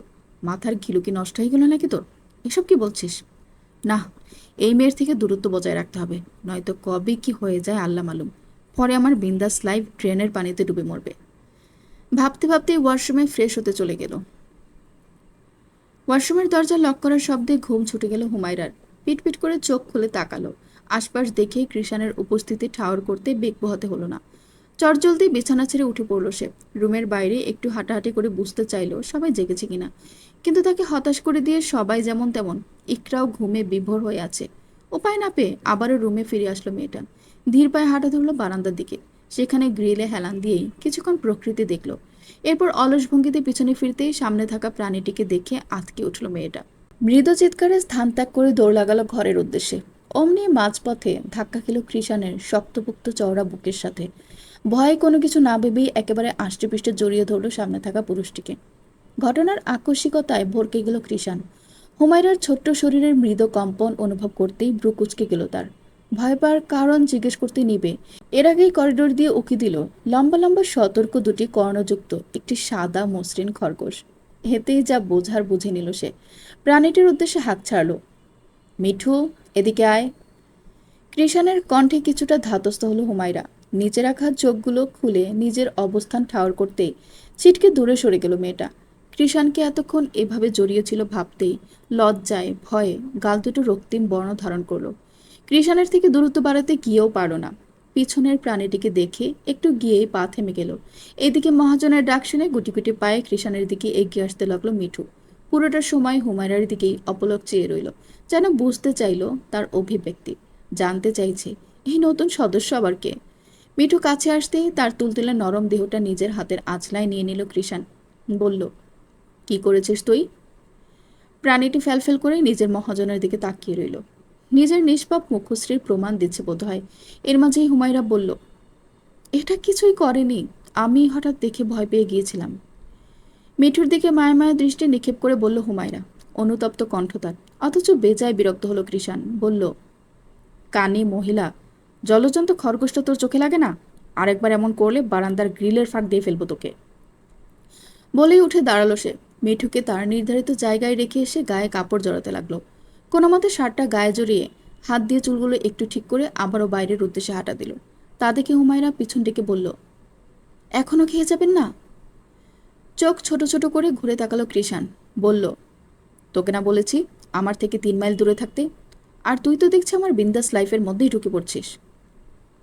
দুপুরের খাবারটা অন্তত খেয়ে যান, মিহিস্বরে বলল মেয়েটা। কৃষাণের কর্কশ কণ্ঠে মুখটা চুপসে গেল অমনি। তুই কিন্তু মায়ের খাবি বলে দিলাম। বলতে বলতেই রুম ছেড়ে চলে গেল সে। দরজার কাছে গিয়ে কি যেন একটা ভেবে থেমে গেল। এই মেয়ে খেয়েছে কি? বড় আম্মু তো বলেছিল সে না খেলে ওকেও খেতে দিবে না। যদিও মির্জা পরিবারের মানুষ এমন না, তবে কেন যেন শান্ত হলো না তার মন। চোখ ঘুরিয়ে হুমায়রার দিকে এক পলক তাকিয়ে প্রশ্ন চলল, তুই কি এখন অবধি না খেয়ে বসে আছিস? মলিন মুখে চাইল হুমায়রা। তার চেহারার মধ্যেই উত্তর খুঁজে পেল কৃষাণ। বলল, না খেয়েই মর তুই। দুবদাব পায়ে চোখের আড়াল হয়ে গেল সে। সেই যাওয়ার পানি অপলক চেয়ে রইল হুমায়রা। চোখ জোড়া ভিজে উঠল অজান্তেই। আসরের নামাজ আদায় করে বাগানের মধ্যে হাঁটাহাঁটি করছে হুমায়রা ও ইকরা। দুজনেই নিশ্চুপ। হুমায়রার কোলে মিঠু। তার দিকেই মুগ্ধ নয়নে তাকিয়ে আছে হুমায়রা। মাদ্রাসা ব্যতীত পুরো বাইরের জগৎ অচেনা হুমায়রার কাছে। মাদ্রাসার চার দেয়ালের ভিতর অবধি পরিচিত সে। বাইরের জগতের সাথে তার পরিচয় খুবই নগণ্য। যার দরুন খরগোশটিকে প্রথম দেখে তুলনামূলক বেশি ভয় পেয়েছে মেঠা। তবে ওইটুকু সময়ের মধ্যেই এই নিষ্পাপ প্রাণীটিকে বড্ড আদরে লাগছে তার কাছে। মন চাচ্ছে নিজের কাছেই এটাকে রেখে দিতে সর্বক্ষণ। প্রাণীটিও বোধহয় পছন্দ করেছে হুমায়রাকে। সেটিও চুপচাপ তার কোলে অনড় হয়ে বসে আছে। সহসা নীরবতা ভেঙে ইকরা বলে উঠল, এইবার অন্তত কিছু খেয়ে নে। ভাইয়া কখনো তোর বিষয়ে ভাববে না হুমায়রা। দেখি তিনি কতক্ষণ না ভেবে থাকতে পারেন। শান্তস্বর হুমায়রার, কিন্তু মেজাজ চওড়া হলো ইকরার। বলল, আর কত দেখবি? এই অবধি যে না খেয়ে আছিস, ভাই একবারও জিজ্ঞেস করেছে তোকে খেয়েছিস কিনা? দুপুরে করেছে। আমার বিশ্বাস তিন কবুলের জোরে হলেও ইনশাল্লাহ আমার না খেয়ে থাকার প্রভাব ওনার উপর পড়বে। বিস্ময়ে হা হয়ে গেল ইকরা। কিছুক্ষণ ড্যাব ড্যাব করে হুমায়রার দিকে তাকিয়ে থেকে বলল, ও যে রাত করে বাসায় আসে, মদ খেয়ে এসে মোটেও তোর খবর নিবে না দেখিস। শুধু শুধু ভাইয়ের সাথে জেদ ধরে তুই নিজের ক্ষতি করছিস। উত্তরে চুপ রইল হুমায়রা। তা দেখে ইকরা আবারও বলল, দয়া করে খেয়ে নে সুখী আমার। ভাইয়া খবর নিলে তা পরে, তুই আগে খেয়ে নে। ভাইয়া তো আর জানবে না তুই খেয়েছিস। ইকরা, কিসব বলছিস এসব? মিথ্যা বলতে বলছিস? দেখ, আমার এবার রাগ হচ্ছে। তুই ভাইয়ার জন্য আর কতক্ষণ না খেয়ে থাকবি? নিজেকে শান্ত কর। সব জায়গায় তোরা তো শান্ত স্বভাব ভালো লাগে না আমার। জবাবে হুমায়রা কিছু বলল না। ইকরা আবার বলল, সবসময় কেন চুপ থাকিস তুই? সবকিছু কেন মুখ বুজে সহ্য করিস? বিয়ের আগেও এমনি করে এসেছিস। তোর মামা মামির সব অত্যাচার মুখ বুজে সহ্য করেছিস। ইকরার এতগুলো কথার পৃষ্ঠে একটা কথাও বলল না হুমায়রা। প্রসঙ্গ পাল্টে বলল, মিঠু কি কি খায় রে? কষ্ট হয় না তোর? অভিযোগ করতে মন চায় না? এইবার কিছুটা শান্ত স্বরেই জিজ্ঞেস করলো ইকরা।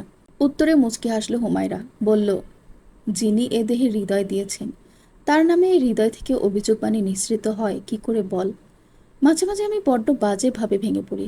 মনে হয় আমার রব আমার সাথে এমন না করলেও পারতেন। পরক্ষণেই মনে হয় এই সুবিশাল পৃথিবীতে তিনি ছাড়া এই অধমের তো আর কেউই নেই। আশ্রয়হীন আমিটাকে আশ্রয় দিয়ে ক্ষতিকর দুনিয়া থেকে বাঁচিয়ে রেখেছেন তিনি। না হলে ভাব, আমার ঠিকানা আজ কোথায় হতে পারত? যাদের বাবা মা নেই তাদের জন্য দুনিয়া ভীষণ পাষাণ। সেই তুলনায় আমি অনেক সুখী। আমার রব আমায় যথেষ্ট দিয়েছেন। তাই নিজের সকল হতাশাকে আমি কষ্টের পরেই আছে স্বস্তি বাক্যের মধ্যেই সঁপে দিয়েছি। পর্ব 4। একটা চায়ের দোকানে আড্ডা জমেছে এলাকার সকল যুবক দলের। সন্ধ্যাবেলায় এমন আড্ডা তাদের নিত্যদিনের রুটিন। আর সেই আড্ডার প্রাণকেন্দ্র হলো কৃষাণ। কারণ খাওয়া দাওয়ার যত খরচ সব তার পকেট থেকেই হওয়া হয়। বন্ধুদের মধ্যে তার কাছেই সবসময় টাকা থাকে। কিরে, তোর মুখের অবস্থা কুকুরের পার্সোনাল জায়গার মতো কেন হইয়া রইছে? টেবিলে এসে বসতে না বসতেই রবির গোমরা মুখের দিকে তাকিয়ে মজা লুফে নিল কৃষাণ। তার কথায় সব ছেলেরা হো হো করে হেসে উঠল। একত্রে বলল, ওর নাকি আবার ব্রেকআপ হয়েছে। রেজাউলের লাফাঙ্গা পোলার আর ব্রেকআপ, 30 দিনে 60 বার শুধু ব্রেকআপই হয় তার। আবার একটু পরেই বাবু সোনা। কৃষাণের কথা আরেক দফা হাসির রোল পড়ল সবার মাঝে। এর মাঝেই দোকানদার এসে গরম চা সমেত বিস্কুট ধরিয়ে দিলেন সবার হাতে। রবি অসহায় স্বরে বলল, আমার খারাপ সময় তোরা মজা নিতাছিস? তোর যেদিন সত্যিই খারাপ সময় আসবো, মানে তোর দিলবার তোরে সাইডে যাইব, সেদিন আমি কৃষাণ বড় একখানা মাহফিলের আয়োজন করব। সেদিন আর মজা নিমু না, শিওর। দেখিস, তুই মাইয়া মানুষ নিয়ে অমন করস না। আমি বদদোয়া দিলাম, আমাদের দলের সবার আগে তোর বিয়ে হইব।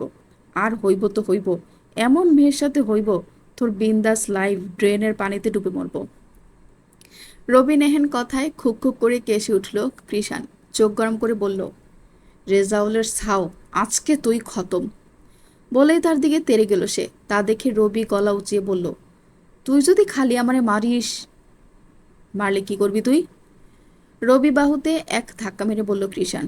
ঘাবড়ালো না রবি, আগের মতোই বলল, যদি মারোস তাহলে? তাহলে তাহলে বল, কি করবি তুই? পরিস্থিতি খারাপের দিকে যেতে দেখে সকলে সতর্ক চিত্তে দাঁড়িয়ে পড়ল। রবির উদ্দেশ্যে করা কিছু বলতে নেবে এর আগেই তার কথায় ভেবাচাকে খেয়ে গেল সকলে। সে মুখটা কাঁদো কাঁদো করে কৃষাণের উদ্দেশ্যে বলল, তাহলে আমি কানবো দেখিস। চোখের পলক ফেলতে যেন ভুলে বসেছে এক একজন। প্রত্যেকের এমন সিরিয়াস চেহারা দেখে ফিক করে হেসে উঠল রবি। তা দেখে সকলে একসাথে হেসে উঠল। বলল, আব হোগা মদ কা নাঙ্গা নাচ। বলতে দেরি, অথচ কৃষাণের পা থেকে জুতা খুলে রবিকে দৌড় লাগাতে দেরি নেই। রবি বা খমগিসে সেও এক ভো দৌড় দিল, আর তাদের পিছন পিছন ছুটল সকলে। খাবার টেবিলে বসে হুমায়রার নাম নিয়ে ডেকে যাচ্ছেন একের পর একজন। ইয়াসমিন বেগম ভাবছেন সকালে তার বড় জায়ের বলা কথায় হয়তো কষ্ট পেয়ে খাবার খাচ্ছে না হুমায়রা, অথচ হুমায়রা এতক্ষণ সেখানেই ছিল। তাদেরকে পই পই করে বুঝিয়ে বলেছে সে এ বিষয়ে মোটেও রাগ করেনি, এমনকি এসব বিষয়ে তার মাথাতেই নেই। কিন্তু কে শোনে কার কথা। অগত্যা বাধ্য হয়ে এবার আবারও ড্রয়িং রুমে এলো হুমায়রা। বাড়ির কর্তারা খেয়ে চলে গেছেন খানেক আগেই। ড্রয়িং রুম জুড়ে এখন শুধু কর্তৃত্বের আনাগোনা। হুমায়রাকে নামতে দেখে নাজমিন বেগম এগিয়ে এলেন। তখন স্বামী আর দেবরের উপস্থিতিতে তিনি কিছু বলতেই পারেননি। আম্মু, তুমি আমার কথায় কষ্ট পেয়েছো বুঝি? তোমার মনে কষ্ট দিয়ে থাকলে আমি ক্ষমা প্রার্থী, তাও খাবারের। তার উদ্বিগ্ন স্বর মাঝপথেই থেমে গেল হুমায়রার শান্ত কণ্ঠে। বড় আম্মু, দয়া করে এভাবে বলবেন না। আপনার কোনো কথায় আমি ব্যথিত হইনি, বরং আমি নিজের ইচ্ছাতেই আজকে খেতে চাচ্ছি না। তাই বলে পুরোটা দিন না খেয়ে থাকবে তুমি? এই বদ ইচ্ছে জাগলে স্বামীর মতো আমার থেকে শুধু বকাই শুনবে, বলে দিলাম। ইয়াসমিন বেগমের কথার পৃষ্ঠে এবার ইকরা উত্তর দিল, তোমার বৌমা মনে করেছে সে না খেয়ে থাকলে তোমার গুণধর ছেলে তার টানে বাসায় ফিরে খাবে। কৃষাণ জানে তুমি খাওনি? সন্ধিহান কণ্ঠে জানতে চাইলেন নাজমিন বেগম। ছোট করে উত্তর দিল হুমায়রা, জি, দুপুরে জিজ্ঞেস করেছিল। তার কথায় দুই জায়ের মুখে আশার আলো ফুটল। ভাবলেন এইবার হয়তো মানুষ হবে তাদের ছেলে। কিন্তু পরক্ষণে কিছু একটা ভেবে খুশিতে ঝলমল করা মুখটা নিভে গেল ইয়াসমিন বেগমের। মন খারাপ করে বললেন, কিন্তু কৃষাণ তো অনেক রাত করে বাড়ি ফেরে, তাও সুস্থ অবস্থায় না। তখন এসব মনে থাকবে ওর? সমস্যা নেই আম্মু, একদিন চেষ্টা করে দেখি, আল্লাহ যা চাইবেন তাই হবে। আর কথা বাড়ালেন না কেউই। সবাইকে বোঝাতে সক্ষম হতেই নিজের রুমে চলে গেল হুমায়রা। মিঠুকে কোলে নিয়ে নিজের মতো সময় কাটাতে লাগলো, আর অপেক্ষা করতে লাগলো কাঙ্ক্ষিত মুহূর্তের। কিরে, তুই খাচ্ছিস না কেন? রেস্টুরেন্টে বসে খেতে খেতে সামনে থাকা কৃষাণের উদ্দেশ্যে প্রশ্ন ছুড়ল সাইফুল। তার কথায় সকলের দৃষ্টি এবার নিক্ষেপ হলো কৃষাণের উপর। রবি প্রশ্নসূচক চাহনি নিক্ষেপ করে বলল, আসলেই তো, তখনও তুই চা বিস্কুট যেমন একটা তেমনভাবে ফেলে এসে পড়লি। খাচ্ছিস না কেন? বন্ধুদের এমন ঘেরাও করা প্রশ্নের কোনো উত্তর খুঁজে পেল না কৃষাণ। পরিস্থিতি সামলাতে বলল, খাচ্ছি খাচ্ছি বলেই সামনে থাকা নিজের সবচেয়ে পছন্দের বার্গারটা হাতে নিল। কামড় বসাতে যাবে অমনি বরাবরের মতো হুমায়রার না খাওয়া শুকনো মুখটা ভেসে উঠল। কি মায়াভরা দৃষ্টিতে তাকিয়েছিল তখন। সেই দৃষ্টির অতলে ছিল হাজারো আবদার। তখন তার মলিন মুখটা মনে পড়তেই গলা দিয়ে খাবার নামাতে সক্ষম হলো না ছেলেটা। রাগে এক প্রকার ছুঁড়ে মারল হাতের খাবারটা। মুখ ফসকে বলে বসল, এই নারী জাতি মানেই পেরা। আকস্মাৎ কৃষাণের এহেন কাণ্ডে হকচকিত হলো প্রত্যেকে। খাওয়া বাদ দিয়ে তার রাগান্বিত মুখের দিকে চাইতেই কপালে ভাঁজ পড়ল। প্রত্যেকেই যেন বাক হারিয়েছে। কিছুক্ষণ হয়ে থেকে ফের সকলে একসাথে বলল, নারী? নিজের বলা কথায় নিজেই থতমত খেয়ে গেছে কৃষাণ। রাগের মাথায় কোথায় কি বলে ফেলেছে ভাবলেই নিজেকে আছাড় মারতে ইচ্ছে করছে। তার ভাবনার মাঝেই রবি সন্ধিহান কণ্ঠে বলল, এখানে নারী জাতি পাইলি কোথায় তুই? আরে আশেপাশের মেয়েগুলোর কথা বলছি, দেখ কিভাবে তাকিয়ে আছে। এভাবে তাকিয়ে থাকলে কি খাওয়া যায়? তৎক্ষণাৎ মনে যা আসলো তাই বলে দিল। এখন পরিবেশ স্বাভাবিক করতে পারলেই চলে। তার কথায় প্রত্যেকে আশেপাশে নজর বুলিয়ে দেখলো। আসলে বেশ কিছু মেয়ে কৃষাণের দিকে ড্যাব ড্যাব করে তাকিয়ে আছে। কিন্তু এসব তো সাধারণ ব্যাপার। যেখানেই যায় সেখানেই মেয়েরা কৃষাণের দিকে ভ্যাবলার মতো তাকিয়ে থাকে, যেন তার চেয়ে সুন্দর ছেলে আর নেই। অথচ তাদের দলের সবচেয়ে ফর্সা হলো রবি। কৃষাণ রবির থেকে ফর্সার দিক দিয়ে দমে থাকলেও ফেস কাটিং তার আকর্ষণীয়, যার দরুন কোথাও গেলে সাদা চামড়ার রবির থেকে শ্যামাবর্ণের খাপছাড়া কৃষাণী মেয়েদের নজর কাড়ে বেশি।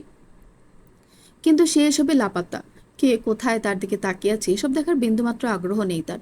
তাহলে আজকে হঠাৎ কি হলো? এই রেস্টুরেন্টে তো প্রায় প্রতিদিনই আসা হয় তাদের।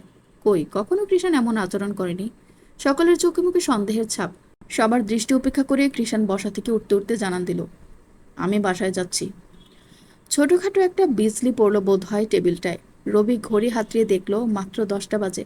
এত তাড়াতাড়ি বাড়ি ফেরার কথা বলছে স্বয়ং কৃষাণ মির্জা, যে কিনা রাত 1টা-2টার আগে বাড়ি ফেরার নামই নেয় না। সে যেতে নিলেই সম্বিত ফিরল সবার। খাওয়া ছেড়ে দাঁড়িয়ে বলল, ভাই তোর কি হয়েছে? আমাদের মাথার উপর দিয়ে যাচ্ছে সব। তুইও তো তাড়াতাড়ি বাড়ি ফিরে যাবি। ভালো লাগছে না আজকে। সকলে উৎসুক জনতাদের পাশ কাটিয়ে যেতে যেতে ঘাড় না ঘুরিয়েই উত্তর করল কৃষাণ। বলার মতো আর কিছু খুঁজে পেল না তারা। শুধু তার যাওয়ার পানে তাকিয়ে চাপা গুঞ্জন চালালো। নিরিবিলি রজনী, অর্ধচন্দ্রের ম্লান আলোয় হালকা আলোকিত হয়ে আছে রাস্তাঘাট। চাঁদের রূপালী আলো কেন্দ্র করে বাড়ির গেটের সামনে এসে পৌঁছালো কৃষাণ। শব্দহীন পায়ে বাড়ির ভিতরে প্রবেশ করল। মির্জা ভবন তখন রূপ নিয়েছে ঘুমন্ত পুরীতে। বাড়ির প্রতিটি কানায় কানায় ঘুমের রিস আষ্টে পিষ্টে রয়েছে। ধীর পায়ে নিজের রুমে যেতে নিয়েও ইকরা রুমের সামনে এসে থামল কৃষাণ। কিছু একটা ভেবে দরজায় হালকা করে করাঘাত করলো। বার কয়েক করাঘাতের পর ঘুম ঘুম চোখে এসে দরজা খুলে দিল ইকরা। কৃষাণকে দেখে ভরকে গেল অমনি। এমন সময় তাকে মোটেও আশা করেনি মেয়েটা। ভেবেছিল হয়তো হুমায়রা ডেকেছে। কপাল কুঁচকে বলল, তুমি? তোর বান্ধবী খেয়েছে? কৃষাণের ভনিতাবিহীন স্বাভাবিক কণ্ঠ শুনে আকাশ থেকে পড়ল মেয়েটা। ঘুম ছুটে গেল পুরোপুরি। চোখ মুখ কচলে জিজ্ঞেস করলো, আমি কি স্বপ্ন দেখছি? বিরক্ত হলো সামনের ব্যক্তি। ধমকে বলল, থাপ্পড় খেতে না চাইলে যা জিজ্ঞেস করেছি তার উত্তর দে। না, খাইনি। মনে মনে ভেঙচি কেটে উত্তর করলো ইকরা। সে বলতে দেরি, অথচ কৃষাণের স্থান ত্যাগ করতে দেরি নেই। ধুপধাপ পায়ে রুমে চলে গেল সে। অভ্যাস মোতাবেক বিছানার এক কোনায় গুটিসুটি মেরে শুয়ে আছে হুমায়রা। কৃষাণ এসে ঘুমন্ত হুমায়রাকে পর্যবেক্ষণ করল কিছু পর। ডাকতে গিয়েও থেমে গেল। বারান্দায় গিয়ে মিঠুকে নিয়ে এসে ধপ করে হুমায়রার গায়ে ফেলে দিল। শরীরে কিছুর উপস্থিতি টের পেতেই কাঁচা ঘুমটা ভেঙে গেল হুমায়রার। সুরসুরি পেয়ে এক লাফে শোয়া থেকে উঠে বসলো মেয়েটা। ভয়ে গলা শুকিয়ে কাঠ। বিছানায় মিঠুকে দেখে কিছুটা ধাতস্থ হতে নেবে এর আগেই পাশে দীর্ঘদেহী কৃষাণকে দেখে আঁতকে উঠল। কিছু বলতে নেবে এর আগেই কৃষাণের গম্ভীর স্বর ভেসে এলো, রান্নাঘরে আয়।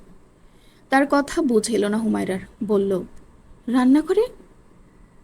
মার খেতে না চাইলে মুখ বন্ধ রেখে যা বলছি তা ঘর। বলেই গটগট করে রুম থেকে বেরিয়ে যেতে লাগলো সে। হুমায়রাও বিস্ময়ভাব ফেলে ভয়ে ভয়ে তার পিছন পিছন পা চালালো। একেবারে রান্নাঘরের সামনে এসে পা থামলো কৃষাণের। পিছন ফিরে হুমায়রার উদ্দেশ্যে আদেশ ছিল, প্লেটে খাবার নে। মনের ভিতর হাজারো প্রশ্ন ঘুরঘুর করলেও তা মুখে আনতে সক্ষম হলো না মেয়েটা। স্বামীর কথা মতো সাথে সাথে গিয়ে প্লেটে ভাত বেড়ে নিল। এবার খাওয়া শুরু কর। এখন খেতে বলেছি তোকে। কৃষাণের রাম ধমকে মাঝপথেই কথা থেমে গেল মেয়েটার। চুপচাপ টেবিলে বসে খাবার মুখে পড়তে লাগলো। কথা বাড়ানোর সাহস পেল না। দু লোকমা খেয়ে কৃষাণের দিকে চেয়ে নরম কণ্ঠে শুধালো, আপনি খাবেন না? খেয়ে এসেছি আমি, আমাকে নিয়ে তোর চিন্তা করতে হবে না। এখন থেকে নিজের খাবার নিজে নিয়ে খেয়ে ফেলবি, কারো কথা কানে নিবি না। কোনো উত্তর করলো না হুমায়রা। কৃষাণ হয়তো ভাবছে তাকে খেতে দেওয়া হয়নি, কিন্তু সে তো ইচ্ছে করেই খায়নি। তাকে নিরুত্তর দেখে তার ভাবনার মাঝে আবারও ধমকে উঠল কৃষাণ, কি বলেছি আমি? জি আচ্ছা। ফটাফট উত্তর করলো হুমায়রা। উত্তর পেয়ে আর দাঁড়ালো না কৃষাণ। বড় বড় পা ফেলে নিজের রুমে চলে গেল। সে যেতেই স্বস্তির নিঃশ্বাস ফেলল মেয়েটা। পর্ব 5। ঘরময় নিকোটিনের ধোঁয়ার কুণ্ডলি পাকিয়ে ফেলেছে কৃষাণ। মাত্র খাবার শেষ করে রুমে এসে এমন অবস্থা দেখে হকচকিত হলো হুমায়রা। জবাং দিয়ে শব্দ বের হওয়ার আগেই খুক খুক করে কেসে উঠল। ওড়না দিয়ে নাক চেপে এগিয়ে এলো স্বামীর দিকে। বলল, এসব কি করছেন আপনি? সিগারেট খাচ্ছি, চোখে দেখিস না? আশেপাশে লক্ষ্য করলো হুমায়রা। দেখলো এই অবধি 6টা সিগারেট খেয়ে শেষ করে ফেলেছে কৃষাণ।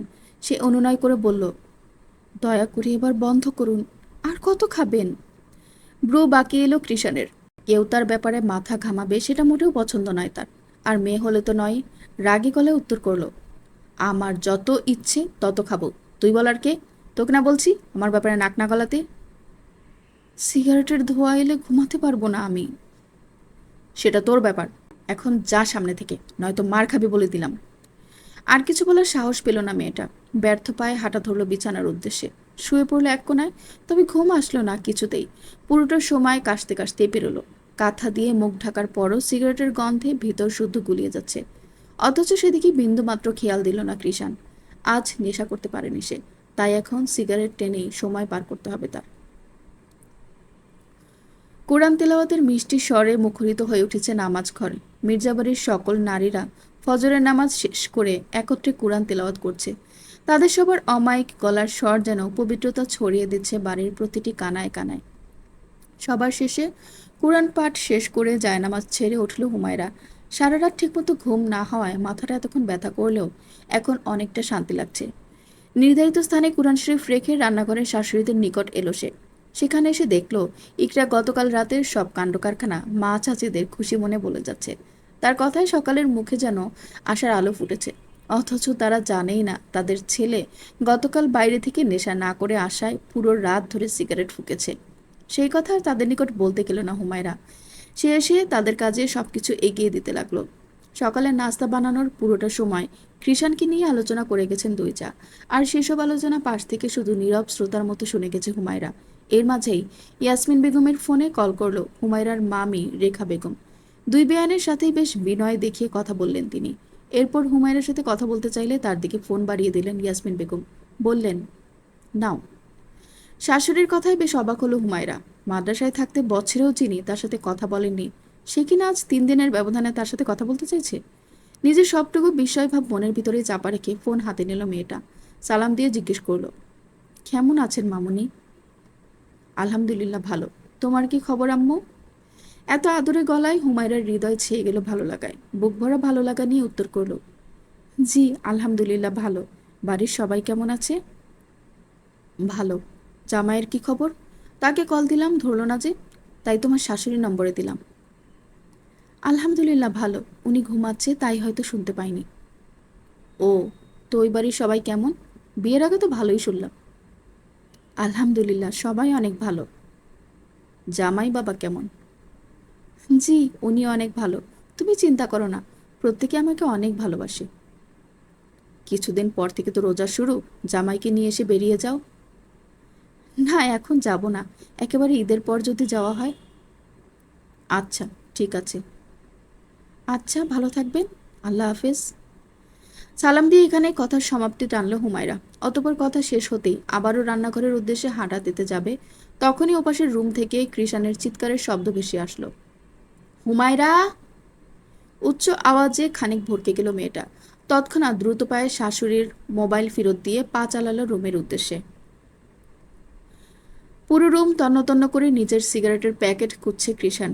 কিছুক্ষণ আগের গুছানো রুমখানা এখন পরিণত হয়েছে আস্ত একটা ডাস্টবিনে। রুমে ঢুকে সেই দৃশ্য চোখ আকাশে উঠে গেল হুমায়রার। মুখ খুলে কিছু বলতে নেবে এর আগেই একটা শক্তপোক্ত হাত দানবের মতো তার গলা চেপে ধরল। ঘটনার আকস্মিকতায় বিস্ময়ে হতবিহ্বল মেয়েটা। কৃষাণের হাতের চাপে নিঃশ্বাস বন্ধ হওয়ার উপক্রম। রুহও আটকে আসছে গলায়। সেদিকে কোনো খেয়াল নেই ছেলেটার। সে রক্ত চক্ষু তাক করে কটমট করতে করতে বলল, তোকে বলেছিলাম না আমার ব্যাপারে নাক না গলাতে? কোন সাহসে আমার সিগারেটের প্যাকেট ফেললি তুই? চোখ মুখ লাল হয়ে আসছে মেয়েটার। এই বুঝি স্বামীর হাতে মৃত্যু হবে। নিজেকে বাঁচানোর চেষ্টায় হাত দিয়ে সরাতে চাইল কৃষাণের হাতটা, তবে ওই শক্ত হাতের সাথে পেরিয়ে উঠল না। এর মাঝে আবারও ভেসে আসলো সেই কঠোর ব্যক্তির স্বর, কথা বলছিস না কেন? বল, কোন সাহসে আমার জিনিসে হাত দিলি? কথা কি করে বলবে মেয়েটা? চোখগুলো খুলে রাখতেই তো বেগ পোহাতে হচ্ছে তার। অবস্থা বেগতিক দেখে এবার ছুঁড়ে ফেলার মতো তাকে ছেড়ে দিল কৃষাণ। ছাড়া পেয়ে দেয়ালের সাথে ক্লান্ত শরীরটা এড়িয়ে দিল হুমায়রা। গলা ধরে খুক করে কাশতে লাগলো, সাথে বুক ভরে শ্বাস টানার চেষ্টা চালালো। গাল বেয়ে ঝর্ণার মতো অশ্রু গড়াতে লাগলো। সেদিকে একপল তাকালো সামনের যন্ত্রমানব। পরপর আবারও তেড়ে এলো মেয়েটার দিকে। তাদেরকে ভয় নিজেকে বিড়াল ছানার মতো গুটিয়ে নিল হুমায়রা। তখনই গুটি গুটি পায়ে সেখানে ছুটে আসলো মিঠু। হুমায়রার শরীর ঘেঁষে দাঁড়িয়ে তাকালো নিজের মহাজনের পানে, যেন বাঁচাতে চাইছে মেয়েটাকে। নিজের প্রিয় জিনিসটিকে সামনে দেখতেই দমে গেল কৃষাণ। একপল মিঠুর দিকে তাকিয়ে হুমায়রার ক্রন্দনরত লালিত মুখপানে চাইল। হাঁটু গেড়ে বসে শাসিয়ে বলল, এরপর যদি আর কখনো আমার জিনিস হাত দিস, তাহলে এই দুনিয়াতে সেদিনই তোর শেষ দিন হবে। বলেই ধূপধাপ পায়ে রুম থেকে বেরিয়ে গেল। তার প্রস্থান হতেই হাঁটুতে মুখ গুজে ডুকরে কেঁদে উঠল হুমায়রা। সকালে রুম ঝাড়ু দেওয়ার সময় ফ্লোরে একসাথে 3টা সিগারেটের প্যাকেট পেয়েছিল সে। পরপর 2টো প্যাকেট খালি হওয়ায় অপরটা আর ধরে দেখার প্রয়োজন বোধ করেনি। সবগুলো একসাথে করে ফেলে এসেছিল বাড়ির পিছনে ময়লা ফেলার নির্ধারিত জায়গায়। হয়তো ওই প্যাকেটটাতেই সিগারেট রয়ে গেছিল, যার দরুন এমন ভয়ানক শাস্তি জুটল তার কপালে। কথাটা ভাবতেই কান্নার গতি আরও বাড়ল। চার দেয়ালের ভিতর সেই কান্নার একমাত্র সাক্ষী রইল মিঠু। কান্নার পুরোটার সময় ভিন্ন ভিন্ন উপায়ে হুমায়রার কোলে ওঠার চেষ্টা চালিয়ে গেল সে। তবে এ বেলায় তাকে কোলে তুলল না হুমায়রা। জোহরের নামাজ আদায় শেষে মিঠুকে নিয়ে বারান্দায় বসলো হুমায়রা। সারাদিন সবার সাথে বেশ স্বাভাবিকভাবেই কেটেছে তার। সকালে ঘটে যাওয়া ঘটনার কিছুই কারো কানে পৌঁছায়নি। তার হাসি মুখ দেখে বোঝা মুশকিল যে এত জঘন্য একটা ঘটনার মুখোমুখি হয়েছে সে। এখনো গলার মসৃণ ত্বকে কৃষাণের 5 আঙ্গুলের দাগ বসে আছে, তবে হিজাবের আড়ালে থাকা সেই দাগ কারো চোখে পড়ার সাধ্য নেই। মিঠুর মায়াবী চেহারার পানে তাকিয়ে মনে পড়ল ছোটবেলার মায়ের বলা একটা কথা। সে মিঠুর তুলতুলে শরীরে হাত বুলিয়ে নিজের মতো বলতে লাগলো, জানো মিঠু, ছোটবেলায় মা বলতো আমার চেহারা নাকি খুব মায়া, যে কেউ দেখলেই নাকি ভালোবাসতে ইচ্ছে করবে। অথচ দেখো, মা যাওয়ার পর এই সুবিশাল পৃথিবীতে এক সৃষ্টিকর্তা ছাড়া কেউ ভালোবাসলো না আমায়। মাঝে মাঝে তো মনে হয় মা হয়তো উল্টোটা বুঝিয়েছিল। এই যে যেখানেই যাই আমাকে কেউ সহ্যই করতে পারে না। আগে মামা মামের চোখের বিষ ছিলাম, এখন নিজের স্বামীর।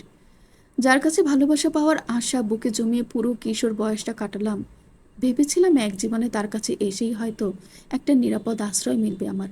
অথচ সেও সহ্য করতে পারে না আমায়। কিন্তু জানো, এত কিছুর পরও আশা দমে না আমার। হয়তো কোনো একদিন সৃষ্টিকর্তা কোন ফায়াকুন বলে দিবেন, আর তোমার মহাজন আমায় ভালোবাসবেন। ততদিন পর্যন্ত আমি যেন ধৈর্য ধারণ করতে পারি, এইটুকুই চাওয়া। সৃষ্টিকর্তা যতই কঠিন পথ দেখ না কেন, তার রহমত যেন আমার উপর থেকে সরিয়ে না নেন। আর সব ধৈর্যের ফল যেন তোমার মহাজনের হেদায়েতই হয়।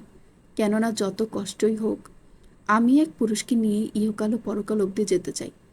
দ্বিতীয় কারো আগমন আমার জীবনে না হোক, একজনের মাঝেই আমার সকল সুখ দুঃখের সমাপ্তি মিলুক। হুমায়রার অশ্রুকণা টুপটুপ করে মিঠুর শরীরে পড়ছে, অথচ কোনো নড়চড় নেই প্রাণীটির মাঝে। তার লাল রঙা চক্ষুদয় নিবদ্ধ হয়ে রইল সামনে থাকা রমণীর পানে, যার কথাগুলো বুঝে না আসা সত্ত্বেও নিজের সুদীর্ঘ কর্ণের সবটুকু মনোযোগ তার পানেই সঁপে দিয়েছে সে। পর্ব 6। পিচঢালা কালো রাস্তার বুকে যানবাহন ছুটে চলেছে নিজ গন্তব্যে। সবার আপন তারা, কারো পিছু মরবার ফুরসত নেই। কুমিল্লা বিশ্ববিদ্যালয়ের সামনে এসে থামল একটা চকচকে কালো বাইক। বাইক পার্ক করে হন্তদন্ত হয়ে ভার্সিটির ভিতরে ঢুকলো সাইফুল। চোখে মুখে তার স্পষ্ট বিরক্তির ছাপ। একটু পথ যেতেই কাঙ্ক্ষিত মুখগুলো দেখে হাসি ফুটল মুখে। রবি, কৃষাণ, অভি সকলের দৃষ্টি তার উপরে নিবদ্ধ। সবার হাতে স্থান পেয়েছে একটা করে সিগারেট। সে এগিয়ে আসতেই অভি প্রশ্ন ছুড়ল, কিরে, আজকে তো লেট কেন? আর বলিস না বাল, বড় ভাই আর ভাবি সারাক্ষণ ঝগড়া লেগে থাকে। ঘুমানোর আগে ঘুম থেকে উঠে সবসময় শুধু এদের ঝগড়াই দেখি, জীবনটাই বেদনা। ঝগড়ার কারণ? কারণ আর কি, এখনকার মেয়েরা তো জানিসই, চাহিদার শেষ নেই। সব কিছু এদের হাতের মুঠো এনে দিলেও শান্তি নেই। আবার ভাইয়া কি একটুও মানে না, সারাক্ষণ মুখে মুখে তর্ক করে। আঙ্কেল আন্টি কিছু বলে না? মানলে তো একটা মেয়ের সব ঝামেলা খতম করে দিলেই তো হয়। এতক্ষণে মুখ খুলল কৃষাণ। বাতাসে ধোয়া উড়িয়ে গাছড়া ভাব নিয়ে উত্তর করল। তার কথায় দীর্ঘশ্বাস ফেলল সাইফুল। বলল, দিলেও কাজ হয় না রে মামা, আরো বেশি কপ কপ শুরু করে। পরে ভাইয়ের সাথে উল্টো রাগ দেখায়। একটা ভালো মেয়ে দেখে বিয়ে করলেই হতো। কৃষাণের সাথে ঘাসের উপর বসতে বসতে বলল রবি, এখনকার কোন মেয়েটা ভালো? সবগুলোর একই অবস্থা, যেখানে তাকাবি সেখানেই অশান্তি। কৃষাণের কথাই ঠিক, কখনো বিয়েই করব না, বিয়ে মানেই প্যারা। কৃষাণের কাঁধে হালকা ধাক্কা মেরে জবাব দিল সাইফুল। সকলেই তার কথায় সম্মতি প্রদান করলো, তবে কৃষাণের সেদিকে খেয়াল নেই। তার অক্ষিপটে ভাসছে হুমায়রাকে আঘাত করার সেই বীভৎস দৃশ্য। কই, এত কিছুর পরও তো মুখ ফুটে একটা কথাও বলেনি মেয়েটা। এই অবধি একদিনও তো ভালো আচরণ পায়নি সে। তাহলে কখনো কিছু বলে না কেন? তাহলে কি ও এসব মেয়েদের থেকে ভিন্ন? সে আনমনে সবার উদ্দেশ্যে প্রশ্ন ছুড়ল। আর কোনো মেয়ে যদি তার স্বামীর থেকে আঘাতপ্রাপ্ত হয়েও কিছু না বলে, তাহলে কি সে এখনকার মেয়েদের থেকে ভিন্ন? সকলের প্রশ্নসূচক দৃষ্টি নিক্ষিপ্ত হলো কৃষাণের উপর। তার থেকে এমন প্রশ্ন মোটেও আশা করেনি কেউ। আর সবচেয়ে অবাক করা বিষয় হলো, এমন মেয়ে আজকাল আছে নাকি? থাকলে হয়তো চারিদিকে এত বিয়ে বিচ্ছেদের ঘটনা ঘটতো না। যেখানে সুখের সাগরে ডুবে থেকেও বউ টিকে না, সেখানে আঘাত পাওয়ার পরও শান্ত থাকা, এটাও সম্ভব? তাদের মতো তো কখনোই না। সকলে যেন বেশ মজা পেল কথাটায়। বলল, এমন মেয়ে আবার আছে নাকি এখন? থাকলেও হয়তো হাতে গোনা কয়েকটা। তবে আমাদের মতো গাঁজাখোরের ভাগ্যে কখনো সেই নারী জুটবে না। হাতের সিগারেটটা শেষ করে ছুঁড়ে ফেলল কৃষাণ। পরপর আড্ডার সমাপ্তি টেনে বলল, ক্লাসে চল, সবগুলো ক্লাসে তো মিস করলাম, শেষটায় হাজিরা দিয়ে আসি। আর কথা বাড়ালো না কেউই। হাতে থাকা সিগারেট শেষ করে রওনা হলো ক্লাসের উদ্দেশ্যে। এতক্ষণ সাইফুলের জন্য অপেক্ষা করতে করতে ক্লাস মিস করেছে তারা। অবশ্য এবার প্রতিদিনই ক্লাস মিস দেয়, এটা আর নতুন কি। দুপুর গড়িয়ে বিকেলের আগমন ঘটল ধরণীতে। মসজিদের মাইকে আজান পড়তেই একসাথে আসরের নামাজ আদায় করে নিত্যদিনের মতোই বাগানের দিকে হাঁটা দিল হুমায়রা ও ইকরা। তাদের সঙ্গী হিসেবে বিদ্যমান আছে মিঠু। সামনে গুটি গুটি পায়ে এগিয়ে যাচ্ছে সে, আর পিছনে কথা বলতে বলতে এগোচ্ছে দুই বান্ধবী। হুমায়রার মনটা এখন বেশ ফুরফুরে। তখন কাঁদতে কাঁদতে চোখ লেগে এসেছিল। শান্তিময় এক দীর্ঘ ঘুম দিয়েছে। সেই ঘুমের সাথেই সকল দুঃখের রেশ কেটে গেছে। দেখ ইকরা, ওই গাছে ফুল ফুটেছে। আঙ্গুল তাক করে ছোট নয়নতারা গাছটাকে দেখিয়ে বলে উঠল হুমায়রা। হুমায়রার এখানে আসার পরে গাছটাকে লাগানো হয়েছে। প্রতিদিন বিকেলে সে পানি দিয়েছে গাছটায়। আগে এই কাজগুলো ইকরা করলেও এখন হুমায়রাই করে। এতে আনন্দ খুঁজে পায় মেয়েটা। আর নিজের যত্ন করা গাছের প্রথম ফুল দেখে খুশির অন্ত নেই। তার খুশি দেখে হাসলো ইকরা। গাছটার নিকট এগিয়ে এসে আলতো হাতে ফুলটা ছুঁয়ে দিল হুমায়রা। মাশা আল্লাহ, কি স্নিগ্ধ লাগছে ফুলটাকে। কথাটা বলে শেষ করলো কি করলো না, এর আগেই টান মারে ফুলটাকে ছিঁড়ে নিল ইকরা। মুহূর্তেই খুশি মুখটা চুপসে গেল হুমায়রার। বিরস মুখে বলল, কি করলে এটা?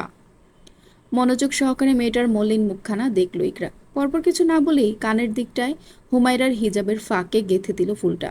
বলল, মাশাআল্লাহ, এজন্য জীবন্ত নয়নতারা দেখছি আমি। এটা কেন করলি তুই? প্রথম ফুল ছিল এটা। গাছের ফুল গাছেই সুন্দর। হুম, গাছের ফুল আমার ভাবির কানে সুন্দর। আর এমনি তো রাতের মধ্যে তো এটা ঝরেই যাবে। তাও বেশি না ভেবে চল ওদিকে যাই, মিঠু ওখানে চলে গেছে। হুমায়রার হাত ধরে বাড়ির পিছন দিকের উদ্দেশ্যে যাত্রা শুরু করলো ইকরা। মিঠু সেখানে বসেই ঘাস খাচ্ছে। আড্ডা থেকে শুরু করে একেবারে খাওয়া দাওয়ার পর্ব চুকিয়ে আজ বেশ বেলা করেই বাড়ি ফিরল কৃষাণ। রুমে ঢুকে এক পল খালি রুমটায় চোখ বুলিয়ে হাঁটা দিল বারান্দার উদ্দেশ্যে। সেখানে এসে মিঠুকে না দেখে ব্রো পেকে গেল। ভার্সিটিতে যাওয়ার আগে ও ফিরে এসে মিঠুকে কোলে নেওয়া তার নিত্যদিনের স্বভাব। তবে আজকাল যখনই মিঠুকে খুঁজতে যায় তখনই তাকে হুমায়রার কোলে পাওয়া যায়। বেশ বিরক্ত হলো ছেলেটা। মিঠুটাও ওই মেয়েটার একেবারে সঙ্গী হয়ে বসেছে। বারান্দা ছেড়ে রুমে আসতে নেবে তখনই কানে এলো কারোর রিন রিনে হাসির সুর। পাঁজরে আপনা আপনি থেমে গেল তার। ললাটে ভাসমান বিরক্তির ভাঁজ শিথিল হলো অমনি। হৃদকোটরে উকি দিল হাসির মালকিনকে দেখার অবাধ্য বাসনা। হাসির শব্দ অনুসরণ করে থাই গ্লাসের কাছটাই গেল সে। সেখান থেকে বাড়ির পিছনের দিকে তাকাতেই চোখের সামনে ধরা দিল এক মনোরম দৃশ্য। ইকরা মাটিতে পড়ে আছে, আর তার দিকে তাকিয়ে খিলখিল করে হাসছে হুমায়রা। সূর্যের লাল আলোয় লোহিত প্রকৃতির মাঝে প্রাণখোলা হাসিতে মত্ত এই হুমায়রাকে বড্ড মায়াবী লাগছে। যে মায়াময় মুহূর্তের জন্য আটকে রইল স্বয়ং কৃষাণ মির্জাও। কি স্নিগ্ধ লাগছে মেয়েটাকে। মেরুন রঙের হিজাবের মধ্যে থাকা গোলগাল মুখখানার সৌন্দর্য হাসির কারণে আরও বেড়ে গেছে। কানে গোজা নয়নতারার জন্য সেই অমায়িক সৌন্দর্যের জীবন্ত প্রতীক। মন্ত্রমুগ্ধের ন্যায় সেদিকে তাকিয়ে রইল ছেলেটা। চোখ যেন আজ টেনে হিচড়েও সরানো দায় হয়ে উঠেছে। সহসা মনের মধ্যে প্রশ্ন জাগলো, সকালের অমন ঘটনার পরও এত হাসি খুশি কিভাবে আছে মেয়েটা? বাড়ির কাউকে কিছু বলেও নি, নয়তো সে বাড়িতে পা রাখা মাত্রই টর্নেডো বইতো তার উপর দিয়ে। তাহলে কি এই মেয়েটা আসলে আলাদা? পরক্ষণে নিজেকে সূত্রে নিল, ধ্যাত, এই মেয়ে যেমনই হোক তাতে আমার কি। প্রথম প্রথম এমন ভালো আচরণ করছে, পরে এবার একটু সুযোগ দিলেই মাথায় চড়ে বসবে। মাইয়া মানুষের বিশ্বাস নেই, এদের থেকে দূরত্ব বজায় রাখতে পারলেই ভালো। আর দাঁড়ালো না সে, তোয়ালে নিয়ে ওয়াশরুমে ঢুকে পড়ল। হুমায়রাকে এভাবে হাসতে দেখে পড়া থেকে উঠতে ভুলে গেছে ইকরা। সবসময় হুমায়রার মুচকি হাসি দেখেই অভ্যস্ত সে। আজ প্রথম এমন প্রাণখোলা হাসি দেখে ড্যাব ড্যাব করে তাকিয়ে রইল। শুধু সে নয়, মিঠুরও একই অবস্থা। তাকে ধরার জন্য দৌড় দিয়েই মূলত হোঁচট খেয়ে পড়েছে ইকরা। এখন দৌড় থামিয়ে একেবারে শান্ত হয়ে হুমায়রার হাসি দেখছে সে। এর মাঝেই হাসি থামিয়ে ইকরার নিকট এগিয়ে এলো হুমায়রা। ভ্রু চেয়ে বলল, কিরে, উঠবি না? ইকরার অপেক্ষা না করেই নিজেই তাকে টেনে তুলল। ঘাসের উপরে পড়ায় তেমন ময়লা হয়নি জামা কাপড়, তবুও জামা ঝাড়তে ঝাড়তে জিজ্ঞেস করলো, দেখে চলবি না? পড়লি কিভাবে? ভাগ্যিস পড়েছিলাম, নয়তো আজকে এত সুন্দর হাসিটা মিস করে ফেলতাম। ধর, যা তা বকিস তুই। ব্যথা পেয়েছিস কোথাও? না, এবার তোর আথরের মিঠুকে তুই ধর, ওকে আমার কখনোই কোলে নিচ্ছি না। বেয়াদ্দপ খরগোশ একটা, একেবারে মহাজনের মতো। শুধু তোর হাসির জন্য এটাকে আজকে মাফ করে দিলাম। আম্মু, 500 টাকা দাও। শার্টের হাতা গুটাতে গুটাতে ড্রয়িং রুমে বসে থাকা মায়ের উদ্দেশ্যে বলল কৃষাণ। চোখ ছোট ছোট করে তাকালেন ইয়াসমিন বেগম। কর্কশ কণ্ঠে বললেন, কালকে তো 2000 টাকা নিলি, আজকে আবার কিসের টাকা? ওইটা শেষ হয়ে গেছে। তো শেষ কি আমি করেছি? তোমার ছেলে শেষ করা আর তুমি শেষ করা একই কথা। এখন কথা না মেরিয়ে টাকাটা দাও তো। ভেজা চুলগুলোতে হাত দিয়ে ঝাড়তে ঝাড়তে বিরক্তি নিয়ে কৃষাণ বলল। ছেলের কথা ইয়াসমিন বেগম কিছু বলতে নেবেন, এর আগেই শোনা গেল জলিল মির্জার গম্ভীর স্বর। কোনো টাকা নেই। আর কত বাপের টাকায় ফুর্তি করবে তুমি?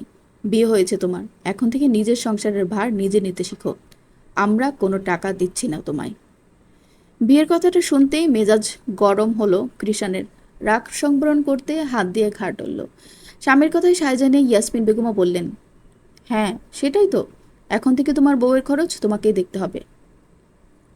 বিয়ে, বউ, সংসার, এই শব্দগুলো আরেকবার আমার সামনে বলবে তো ভালো হবে না, বলে দিলাম। আমি কি ইচ্ছে করে বিয়ে করেছি নাকি ওই মেয়েকে? তোমরা বিয়ে করে এনেছো, তোমরাই দেখভাল করবে, আমাকে এসবে জড়াবে না, বলে দিলাম। চেঁচিয়ে উঠল কৃষাণ। রাগে কপালের রগ ফুলে উঠেছে ছেলেটার। তার হুঙ্কারে যেন কেঁপে উঠেছে ঘরের সবগুলো আসবাবপত্র। পরপরই আবারও ভেসে আসলো জলিল মির্জার চড়া কণ্ঠ। আচ্ছা, তাহলে তোমার দেখভালও আমরা করব না, আজ থেকে তুমি নিজের টাকায় চলবে। কথাটা কর্ণপাত হতেই সামনে থাকা কেদারায় সজোরে লাথি বসালো কৃষাণ। বলল, ওই মেয়ের জন্য যদি আমার লাইফে কোনো ঝামেলা হয় তাহলে ওকে একেবারে মেরে ফেলবো, আমি খুন করব একদম।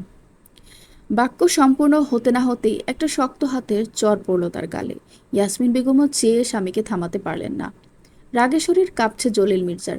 তিনি বিদেশ থাকায় ছেলের এমন আচরণ কখনো চোখে পড়েনি, শুধু একটু একটু শুনেছেন স্ত্রীর থেকে। আজকে নিজ চোখে এমন বিগ্রানো আচরণ দেখে নিজেকে সামলাতে পারলেন না তিনি। ছোটবেলা থেকে কখনো ফুলের টোকাও না দেওয়া ছেলের গায়ে হাত তুলে বসলেন। রাগে ফুঁসতে ফুঁসতে বললেন, তোমার সাহস কি করে হয় আমার সামনে এমন আচরণ করার? পাথরের মতো দাঁড়িয়ে আছে কৃষাণ, মুখ দিয়ে কোনো শব্দ বের হচ্ছে না তার। অতিরিক্ত রাগে লাল বর্ণ ধারণ করেছে চেহারা। এখন সেখানে থাকা মানেই রিস্ক। তাই নাজমিন বেগম স্বামীকে ইশারা করে বললেন কৃষাণের বাবাকে সামলাতে। নিজে গিয়ে কৃষাণের হাতে 1000 টাকা নোট ধরিয়ে দিয়ে চলে যাওয়ার জন্য অনুরোধ করলেন। টাকাটা ছুঁড়ে ফেলে ধূপধাপ পায়ে স্থান ত্যাগ করল কৃষাণ। দরজায় দাঁড়িয়ে এতক্ষণ পুরো ঘটনা দেখেছে হুমায়রা ও ইকরা। কৃষাণকে আসতে দেখেই সরে দাঁড়ালো দুই বান্ধবী। যাওয়ার সময় মানুষটার রক্তচক্ষু এক পলের জন্য নিক্ষিপ্ত হলো হুমায়রার পানে। সেই চাহনি দিয়েই যেন ভস্ম করে দিবে মেয়েটাকে। পর্ব 7। নিস্তব্ধ গভীর রাত। আকাশে আজ তারাদের স্থান নেই। কালো মেঘেদের আড়ালে চাঁদ ঢাকা পড়েছে আগেই। ঘুরঘুরে আধারে তলিয়ে আছে চারিপাশ। দিনের কোলাহল থেমে গিয়ে প্রকৃতি এখন রূপ নিয়েছে নির্জনতায়। আশেপাশে জনমানবের কোনো আনাগোনা নেই, হাঁটাচলার শব্দ নেই। শুধু দূর থেকে মাঝে মাঝে ভেসে আসছে ঝিঝি পোকার ডাক। কখনো বা সামনে এসে পড়ছে জোনাকির দল। থেকে থেকে হাঁক ছাড়ছে নিঃসঙ্গ কুকুর। শহরের সব ব্যস্ততাকে এড়িয়ে গাছপালায় ঘেরা একটা অন্ধকার জায়গায় বড় বটগাছটার সাথে হেলান দিয়ে মাতাল অবস্থায় বসে আছে কৃষাণ। তার সামনেই ঘাসের উপর মাতাল হয়ে পড়ে আছে রবি, সাইফুল ও অভি। আজকে কৃষাণের পাল্লায় পড়ে নিত্যদিনের তুলনায় একটু বেশিই খেয়ে ফেলেছে তারা, যার দরুন উঠে দাঁড়ানো কষ্টসাধ্য হয়ে উঠেছে। অথচ কৃষাণ এখনো থেমে নেই। একের পর এক বোতল গিলেই যাচ্ছে সে, তাও যেন ভেতরের আগুন নিভছে না, কোনো মতেই শান্তি মিলছে না। ভিতরের সত্তা যেন আজ আগুনের লাভায় পরিণত হয়েছে। সহসা উত্তপ্ত মাটির সঙ্গে শীতল অম্বরের মিলন ঘটাতে মেঘমালা ভেদ করে শুরু হলো তুমুল বর্ষণ। বৃষ্টির ঠান্ডা পানি শরীর স্পর্শ করতেই সম্বিত ফিরল চার বন্ধুর। মনের দুয়ারে উদয় হলো বাড়ি ফেরার তারা। সকলে উঠে দাঁড়ালো টালমাটাল শরীর নিয়ে। ঝাপসা ঝাপসা চোখে চারপাশ পরক করে কৃষাণ বলল, মরার বৃষ্টিটা কি আজকেই নামতে হলো? কি আর করার, চল বাসায় ফিরতে হবে। একসাথে হাঁটতে লাগলো চারজোড়া পা। প্রত্যেকে এদিক সেদিক হেলে পড়ছে বারবার। নিস্তব্ধ রাস্তায় বৃষ্টির বানের মাঝে শুধু তাদের হাঁটার শব্দই শোনা যাচ্ছে। সময়ের সাথে পাল্লা দিয়ে বেড়ে চলেছে হুমায়রার চিন্তা। প্রকৃতির হঠাৎ পরিবর্তনে সেই চিন্তার মাত্রা আরো ভারী হয়ে উঠেছে। এতক্ষণে ঘুমিয়ে পড়ার কথা ছিল তার, কিন্তু সন্ধ্যায় কৃষাণের গালে থাপ্পড় মারার সেই দৃশ্যটা দেখার পর এক দণ্ড শান্তি পায়নি মেয়েটা। পুরোটা সময় শুধু মানুষটার রাগে মুখটা মানসপটে ভেসে উঠেছে। রাগের বশে কি না কি করে বসে সেই ভাবনাই কেটেছে প্রতিটা মুহূর্ত। সে জানে কৃষাণ নিজের দোষেই মার খেয়েছে, তবুও কেন যেন ভিতরটা ছটফট করছে তখন থেকে। অথচ কৃষাণের ফেরার ভয়ে চুপসে থাকার কথা ছিল তার। আবারও দেয়ালে টানানো ঘড়িতে সময় চেক করলো। ঘড়ির কাঁটা টিকটিক করে রাত 2টোর ঘর পেরিয়ে গেছে। মনে মনে দোয়া দুরুদ পড়তে লাগলো হুমায়রা। তখনই রুমের দরজা ঠেলে ভেজা শরীর নিয়ে টালমাটাল পায়ে ভিতরে প্রবেশ করলো কাঙ্ক্ষিত ব্যক্তি। তাকে দেখে যেন দেহে প্রাণ ফিরে পেল রমণী। তৎক্ষণাৎ বিছানা ছেড়ে নেমে পড়ল। ওয়াশরুমের দরজায় টানানো স্বামীর তোয়ালে নিয়ে এগিয়ে গেল তার নিকট। দুগতম এগোতেই কানে এলো কৃষাণের প্রবল নিষেধাজ্ঞা। এই মেয়ে, এই, দূরে থাক আমার থেকে। শরীরে বিন্দুমাত্র জোর নেই ছেলেটার, অথচ মুখ দিয়ে এখনো চড়া কথা বেরোনো থামছে না। হুমায়রাকে সম্পূর্ণ উপেক্ষা করে দুর্বল শরীরটা কাউচের সাথে হেলিয়ে ফ্লোরে বসে পড়ল। হালাত বেগতিক দেখে আগের থেকে বানিয়ে আনা লেবুর শরবতটা টেবিল থেকে নিয়ে তার দিকে বাড়িয়ে দিল হুমায়রা। বলল, এটা খেয়ে নিন, ভালো লাগবে। মানুষটার রক্তচক্ষু এবার সরাসরি হুমায়রার দিকে নিবদ্ধ হলো। অভ্যস্ত চোখজোড়া এবেলায় ত্রাস সৃষ্টি করতে পারল না মেয়েটার মনে। ব্যাপারটা বোধহয় সহ্য হলো না কৃষাণের। বাড়িয়ে রাখা গ্লাসটা বিনা বাক্যে হাতে নিল সে। এতে করে যেই না সামান্য খুশি কুড়াতে যাবে হুমায়রা, অমনি সেই খুশিতে পানি ঢেলে দিয়ে কাচের গ্লাসটা ফ্লোরের সাথে বাড়ি মেরে ভেঙে ফেলল কৃষাণ। কয়েকটা ভাঙা টুকরা তার হাতের তালুতে ঢুকে গিয়ে পানির সাথে মিশে রক্তের স্রোত বইয়ে দিল সাদা ফ্লোরে। চোখ বড় বড় হয়ে গেল হুমায়রার। আতঙ্কিত স্বর কণ্ঠনালী থেকে বেরোনোর আগেই গলদেশে একটা লম্বা কাচের টুকরা ঠেকিয়ে ধরল কৃষাণ। বলল, মরার খুব ইচ্ছা না তোর? বলেছি না আমার থেকে দূরে থাকতে? কথা কানে যায় না? ফেলে দেই গলাটা। আকস্মিক ঘটনায় রীতিমতো চমকে উঠল হুমায়রা। আতকে উঠে বলল, দোহাই লাগে, ছাড়ো না আমায়, কেটে যাচ্ছে তো। কৃষাণের হাত ধরে নিজেকে ছাড়ানোর চেষ্টা চালিয়ে চলল মেয়েটা। এবার বুঝি সত্যিই নিজের প্রাণ হারাতে যাচ্ছে সে। সামনে থাকা মানুষটা বুঝি আজ ছাড়বে না তাকে। কিন্তু সহসা কোনো কথা ছাড়াই তাকে ছেড়ে দিল কঠোর মানব। মাথাটা এলিয়ে দিল কাউচে। হোমেরা ভীত চোখে চাইল তার মুখ পানে। বড্ড ক্লান্ত মনে হলো মানুষটাকে। হাত থেকে এখনও গড়গড় করে তাজা রক্ত বেরোচ্ছে। নিঃশব্দে উঠে দাঁড়ালো হুমায়রা। ওয়ার্ড্রোবের উপর থেকে ফার্স্ট এইড বক্স নিয়ে ফিরে এলো ধীর পায়ে। সন্তর্পণে বসলো নেতিয়ে পড়া স্বামীর কাছে। কাটা হাতটা সযত্নে আগলে নিয়ে তুলো দিয়ে মুছতে লাগলো ক্ষতস্থান।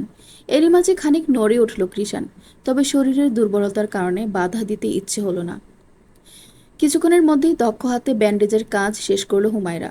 পরপর ফার্স্ট এইড বক্স যথাস্থানে রেখে আবারও ফিরে এলো আগের জায়গায়। তোয়ালে হাতে নিয়ে ভাবতে লাগলো কিছু একটা। এভাবে ভেজা চুলে বেশিক্ষণ থাকলে তো ঠান্ডা লেগে যাবে। মুছতে গেলে যদি আবারও রেগে যায়, কিন্তু না মুছলেও তো হবে না। অগত্যা সব দোনামোনা সাইডে ফেলে কৃষাণের মাথায় হাত রাখলো সে। বিপদের দোয়া পড়তে পড়তেই হাত বুলালো। আলহামদুলিল্লাহ, এবারও কোনো বাধা এলো না অপরপক্ষ থেকে। স্বস্তির নিঃশ্বাস ফেলল মেয়েটা। সৃষ্টিকর্তার নিকট শুকরিয়া আদায় করলো। কাজ শেষ হলে সরিয়ে আসতে নিবে, তখনই ভেসে আসলো কৃষাণের অস্পষ্ট স্বর। ছেলেটা একটু বড় হলে মা বাবারা কেন এমন করে? অপ্রত্যাশিত বাক্যটি কর্ণপাত হতেই থমকে গেল মেয়েটা। পূর্ণদৃষ্টি নিক্ষেপ করলো সামনের মানুষটার পানে। কি মায়াবী লাগছে এখন মানুষটাকে। মুহূর্তে কিছুক্ষণ আগের সব ভুলে গেল সে। পাশে বসলো স্বামীর। নরম স্বরে জিজ্ঞেস করলো, কেমন করে? একটু সময় নিয়ে ওপাশ থেকে উত্তর এলো, ছেলেকে বোঝা মনে করে, কাজ না করলে একটুও ভালোবাসে না। তাহলে কাজ করলেই তো হয়। কাজ করতে কষ্ট হয়। আপনি এখন পূর্ণাঙ্গ যুবক। এই সময় শরীরে সবচেয়ে বেশি শক্তি থাকে। তারপরেও যদি আপনার কাজ করতে কষ্ট হয়, তাহলে ভাবুন তো আপনার বয়স্ক বাবার কাজ করতে কতটা কষ্ট হয়। সেই যুবক বয়স থেকে কাজ করতে করতে কতটা কষ্ট ভোগ করেছেন তিনি। তবুও তো আপনাদের খরচ চালাতে পিছুপা হয়নি। এখন আপনি উপযুক্ত হয়েছেন। আপনার মাধ্যমে একটু নিজেকে স্বস্তি দেওয়ার আশা করাটা কি তার অন্যায়? এত কষ্টের পরিবর্তে বাবাকে সাহায্য করে তাকে একটু বিশ্রাম দেওয়াটা কি ছেলের উচিত নয়? কোনো উত্তর এলো না ওপাশ থেকে। হুমায়রার কথাগুলো বোধহয় মনে ধরেছে কৃষাণের। ভিতরে থাকা আগুনটা নিভে গেল অজান্তেই। এতগুলো মদের বোতল শেষ করেও যে আগুন নিভানো গেল না, সেই আগুন কিনা সামান্য কিছু কথার সাথেই ধুয়ে মুছে গেল। এবার শান্তি অনুভব হচ্ছে তার। এর মাঝেই হুমায়রা বলল, কিছু বলছেন না যে? এবারও উত্তর দিল না কৃষাণ। আকস্মাৎ বসা থেকে উঠে বিছানার দিকে যেতে যেতে বলল, তুই বেশি কথা বলিস হুজুরনি, সর, আমি ঘুমাবো। কেন যেন হাসি পেল মেয়েটার। মুচকি হেসে বলে উঠল, দয়া করে কাপড়গুলো পাল্টে ঘুমান, নয়তো শরীর খারাপ করবে। কথা শুনল না কৃষাণ। ধপ করে গিয়ে বিছানায় শুয়ে পড়ল। কিছুক্ষণ বিছানার দিকে তাকিয়ে রইল মেয়েটা। পরপর ফ্লোরে পড়ে থাকা কাঁচগুলো পরিষ্কার করে মুছায় লেগে পড়ল। কাজ শেষে ময়লাগুলো রুমের ঝুড়িতে ফেলে এসে শুতে নেবে এর আগেই বিছানা ছেড়ে ওয়াশরুমে ঢুকতে দেখা গেল কৃষাণকে। ভেবেছিল এভাবেই ঘুমিয়ে পড়বে, তবে শরীর কেমন যেন ম্যাচ ম্যাচ করছে। সহ্য করতে না পেরে বাধ্য হয়ে কাপড় পাল্টাতে হলো ছেলেটাকে। কোনো মতে কাপড়গুলো গায়ে জড়িয়ে এসে পুনরায় বিছানায় গা এলিয়ে দিল। অতঃপর হুমায়রাও রুমের লাইট অফ করে শুয়ে পড়ল। ঘণ্টাখানেক বাদেই ফজরের আজান পড়ল মসজিদের মাইকে। আজানের ধ্বনি কানে পৌঁছাতেই ঘুম ভেঙে গেল হুমায়রার। ভালো ঘুম না হওয়ায় চোখের পাতাগুলো ভারী হয়ে উঠেছে। বহু কষ্টে আঁখি যুগল মেলে তাকালো মেয়েটা। অলসতা ঝেড়ে আড়মোড়া ভেঙে উঠে বসলো। পরপর পা বাড়ালো ওয়াশরুমের দিকে। ফ্রেশ হয়ে উজু করে চলে গেল নামাজ ঘরে। সেখানে গিয়ে দেখা মিলল কাঙ্ক্ষিত 3টি মানুষের। ইকরা মাত্রই এসেছে, এখনো নামাজে দাঁড়ায়নি সে। হুমায়রাকে দেখতেই মুচকি হেসে সালাম ঠুকলো। সালামের জবাব দিয়ে উল্টো সালাম দিল হুমায়রাও। তারপর কথা না বাড়িয়ে নামাজে বসলো দুই বান্ধবী। দেখতে দেখতে সকলের নামাজ আদায় থেকে শুরু করে কোরআন তেলাওয়াত পর্ব শেষ হয়ে গেল। একে একে সকলে ত্যাগ করলো নামাজ ঘর। শুধু রয়ে গেল একজন রমণী। প্রতিদিনের মতোই স্বামীর হেদায়েতের জন্য নামাজের সিজদায় মাথা ঠেকিয়ে রাখলো সৃষ্টিকর্তার নিকট। তার স্বচ্ছ চোখের পানিতে ভেজালো যায় নামাজ। সেই কান্নার একমাত্র সাক্ষী রইল তার সৃষ্টিকর্তা। পর্ব 8। সূর্যের তেজস্ক্রিয় রশ্মি জানালার কাচ ভেদ করে চোখে পড়তেই ঘুম ছুটে গেল কৃষাণের। চোখজোড়া আলোর সংস্পর্শে আসতেই তেলে বেগুনে জ্বলে উঠল। হাত দিয়ে আলোটিকে আড়াল করে বিছানা ছেড়ে নেমে পড়ল সে। মাথাটা আজকে একটু বেশি ঝিমঝিম করছে। রাতের কোনো কিছুই স্মরণে নেই। হাতে সাদা ব্যান্ডেজ দেখিয়ে কপাল কুঁচকে গেল তার। সেও কোনো কিছু মনে করতে পারল না। তবে এখন মনটা একেবারে হালকা লাগছে। গতকালের রাগটা আর নেই। ফোন হাতে নিয়ে স্ক্রিনে টাইম লক্ষ্য করতে সব চিন্তা মাথা থেকে ঝরে গেল। বেলা 9টা বেজে 20 মিনিট। ভার্সিটি যাওয়ার টাইম হয়ে গেছে। অলরেডি অনেকগুলো কল দিয়ে ফেলেছে বন্ধুরা। তাই আর দেরি না করে ওয়াশরুমে ঢুকে পড়ল। মিঠির জন্য ছোট ছোট করে 2টো গাজর কেটে বাটিতে নিল হুমায়রা।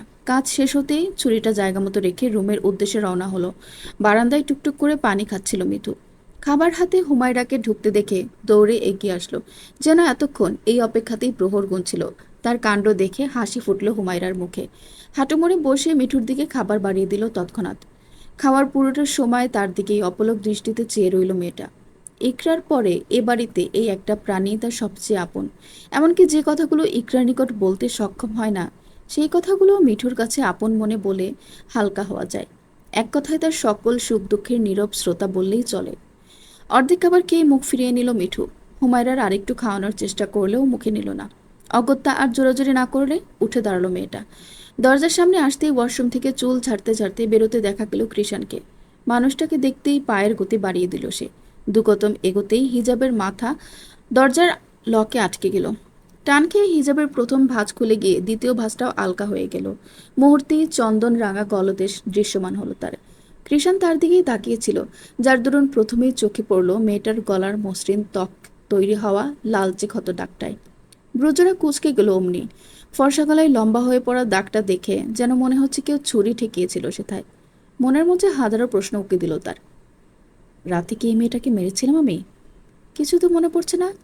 দাগটা দেখে তো মনে হচ্ছে ছুরি ঠেকানোর ফলে ক্ষত হয়েছে। তাহলে কি মেয়েটার গলায় ছুরি ধরেছিলাম?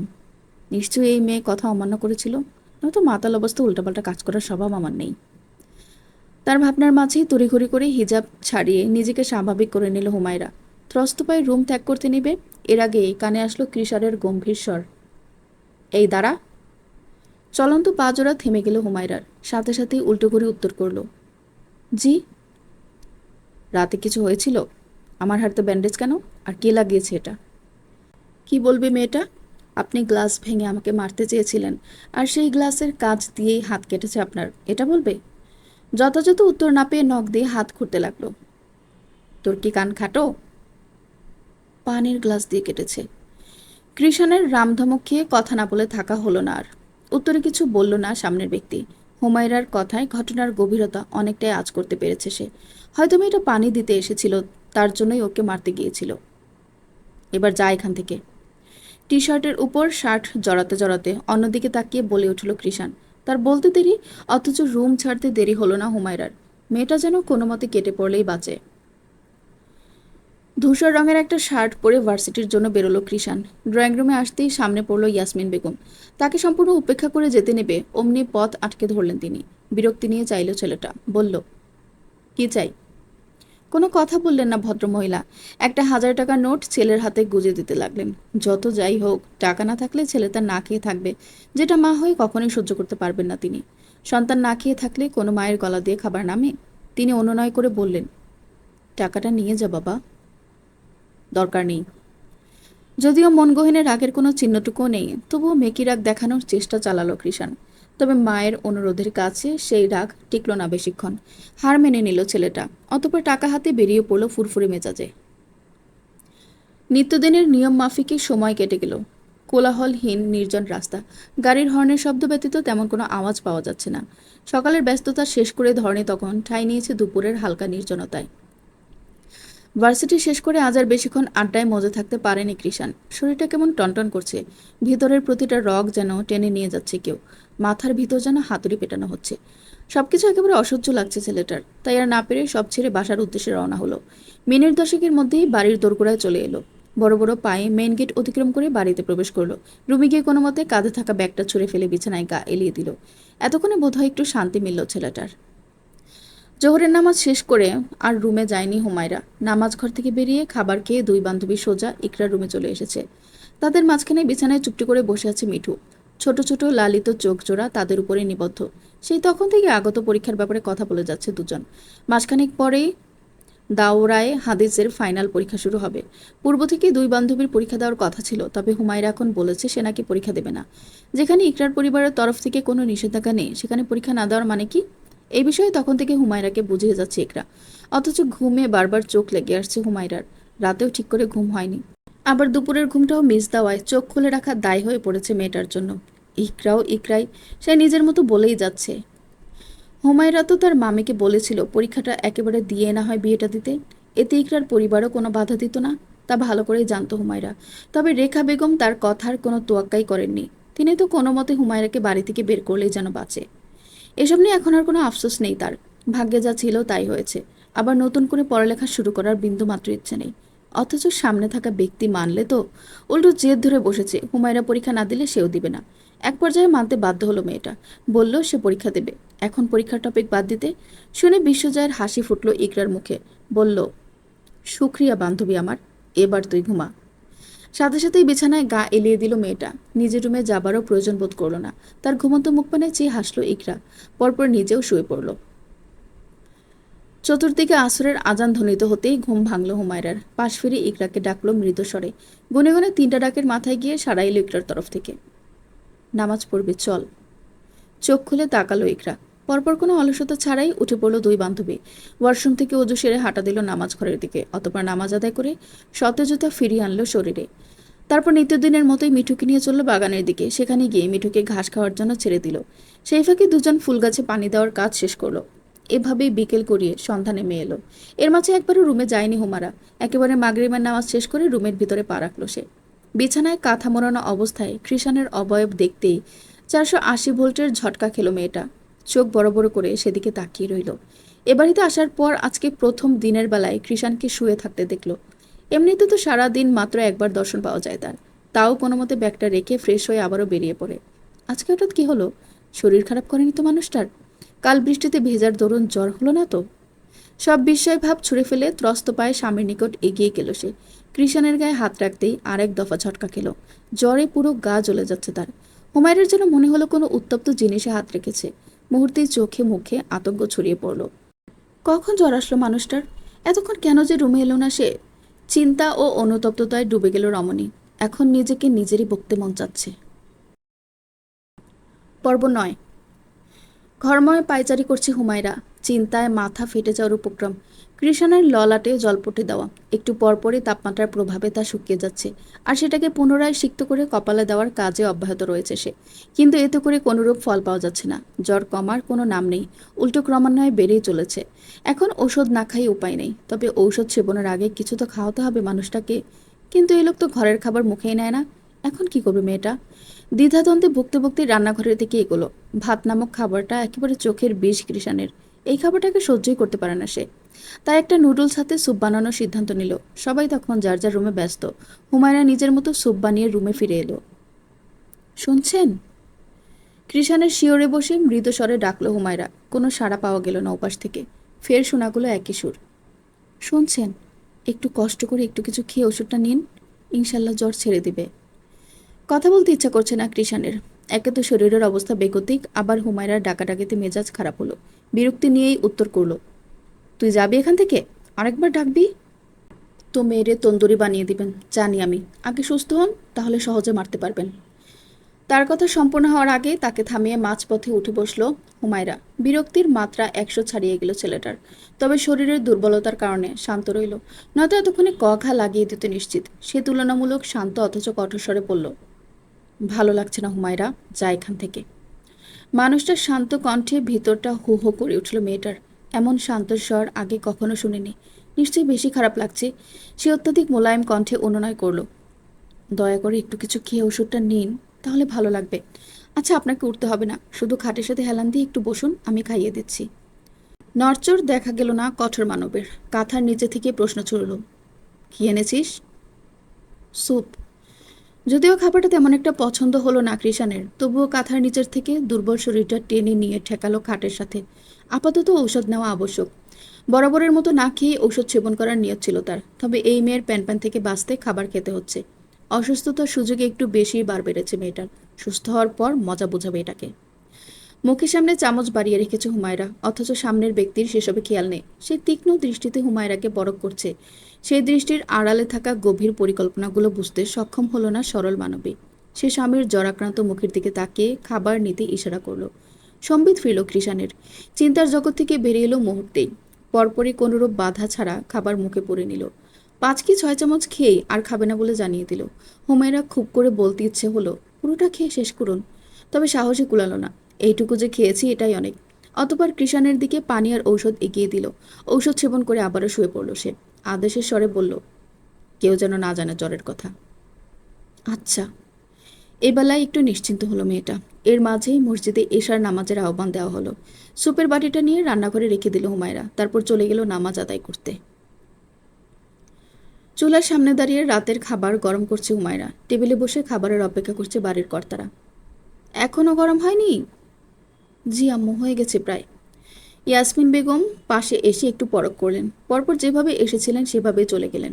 3 রকমের খাবার গরম করে যেই না গ্যাস বন্ধ করতে নেবে হুমায়রা, তখনই খাবার টেবিল থেকে ভেসে আসলো ইয়াসমিন বেগমের স্বর, আম্মু একটু কষ্ট করে একটা ডিম ভাজি করে দাও তো তোমার আব্বুর জন্য।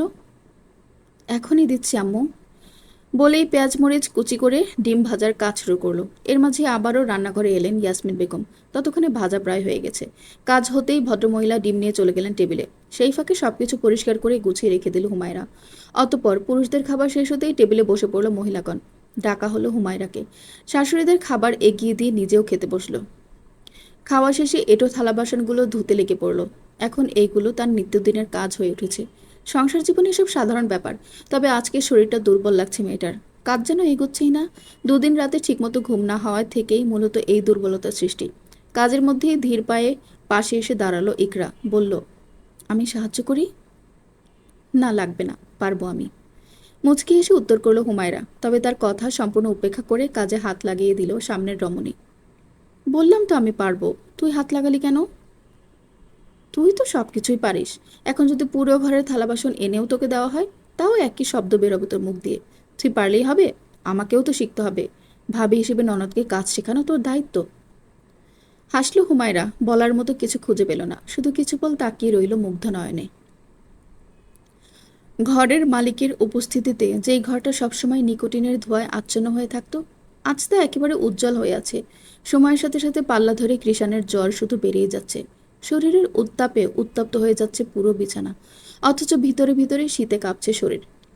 নামাজ ও খাওয়া দাওয়া পর্ব চুকিয়ে একেবারে রুমে এলো হুমায়রা। প্রতিদিন এ সময় 2 বান্ধবী মিলে একটু আড্ডা দিত, তারপর ঘুমাতে আসতো। আজকেও একটা বলেছিল, তবে রাজি হয়নি সে। নিজের শরীর খারাপের বাহানা দিয়ে কোনো রকমে রুমে চলে এসেছে। মনটা বড্ড ছটফট করছিল। কাজের মধ্যেও বারবার স্বামীর অসুস্থতার কথা মাথায় এসেছে। ধীর পায়ে মানুষটার নিকট এগিয়ে এলো। তাপমাত্রা চেক করতে কপালে হাত ঠেকাতেই আঁতকে উঠল মেয়েটা। জ্বরের মাত্রা একটুও কমেনি। কপালে থাকা জলপট্টিটা একেবারে শুকিয়ে গেছে। সাথে সাথেই ওয়াশরুম থেকে মগ ভরে পানি নিয়ে এলো। শুকিয়ে কাঠ হয়ে যাওয়া জলপট্টিটা ভিজিয়ে কপালে দিয়ে দিল। তারপর শিয়রে বসে খুঁটিয়ে খুঁটিয়ে দেখতে লাগলো ঘুমন্ত পুরুষটিকে। দুপুরের ধূসর শার্টটা এখনো গায়ে জড়ানো। শার্টের বোতামগুলো খোলা হাওয়ায়। ভিতরের টি শার্ট দেখা যাচ্ছে। সেখানে ঝলমল করছে একটা রূপার লম্বা চেইন। তার মাঝখানে লাগানো একটা রড লকেট। একই রকমের সিলভার ব্রেসলেট স্থান পেয়েছে হাতেও। পুরোটাই বখাটে সাজসজ্জায় ভরপুর। অথচ চেহারাটা একদম নিষ্পাপ। শ্যামলা গড়নের আকর্ষণীয় চেহারা। ঘন মোটা ভ্রুযুগলের নিচে একজোড়া তীক্ষ্ণ চোখ।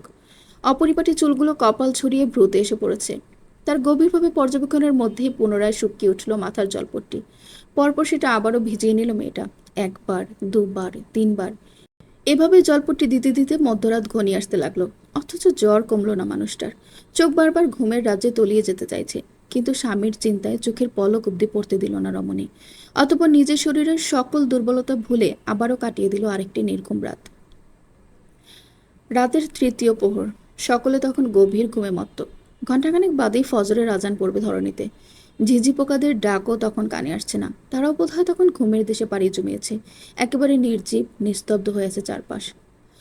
সহসা শরীরের সকল শীতলতা কেটে গিয়ে ঘামতে শুরু করলো কৃষাণ। ভিজতে লাগলো গায়ে থাকা শার্ট।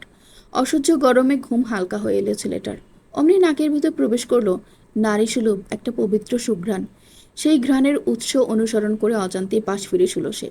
তখনই খুব কাছ থেকে শোনা গেল কারো ভারী নিঃশ্বাসের শব্দ। মুখের উপর কারো তপ্ত নিঃশ্বাস উপলব্ধি করতেই পুরোপুরি ঘুম ছুটে গেল তার। তড়ক করে চোখ মেলে তাকালো। সাথে সাথেই থমকে গেল মস্তিষ্ক। থমকালো ছেলেটার পুরো সত্তা। চোখের সামনে তার বালিশের কোণায় আবিষ্কার করলো এক ঘুমন্ত পরীকে।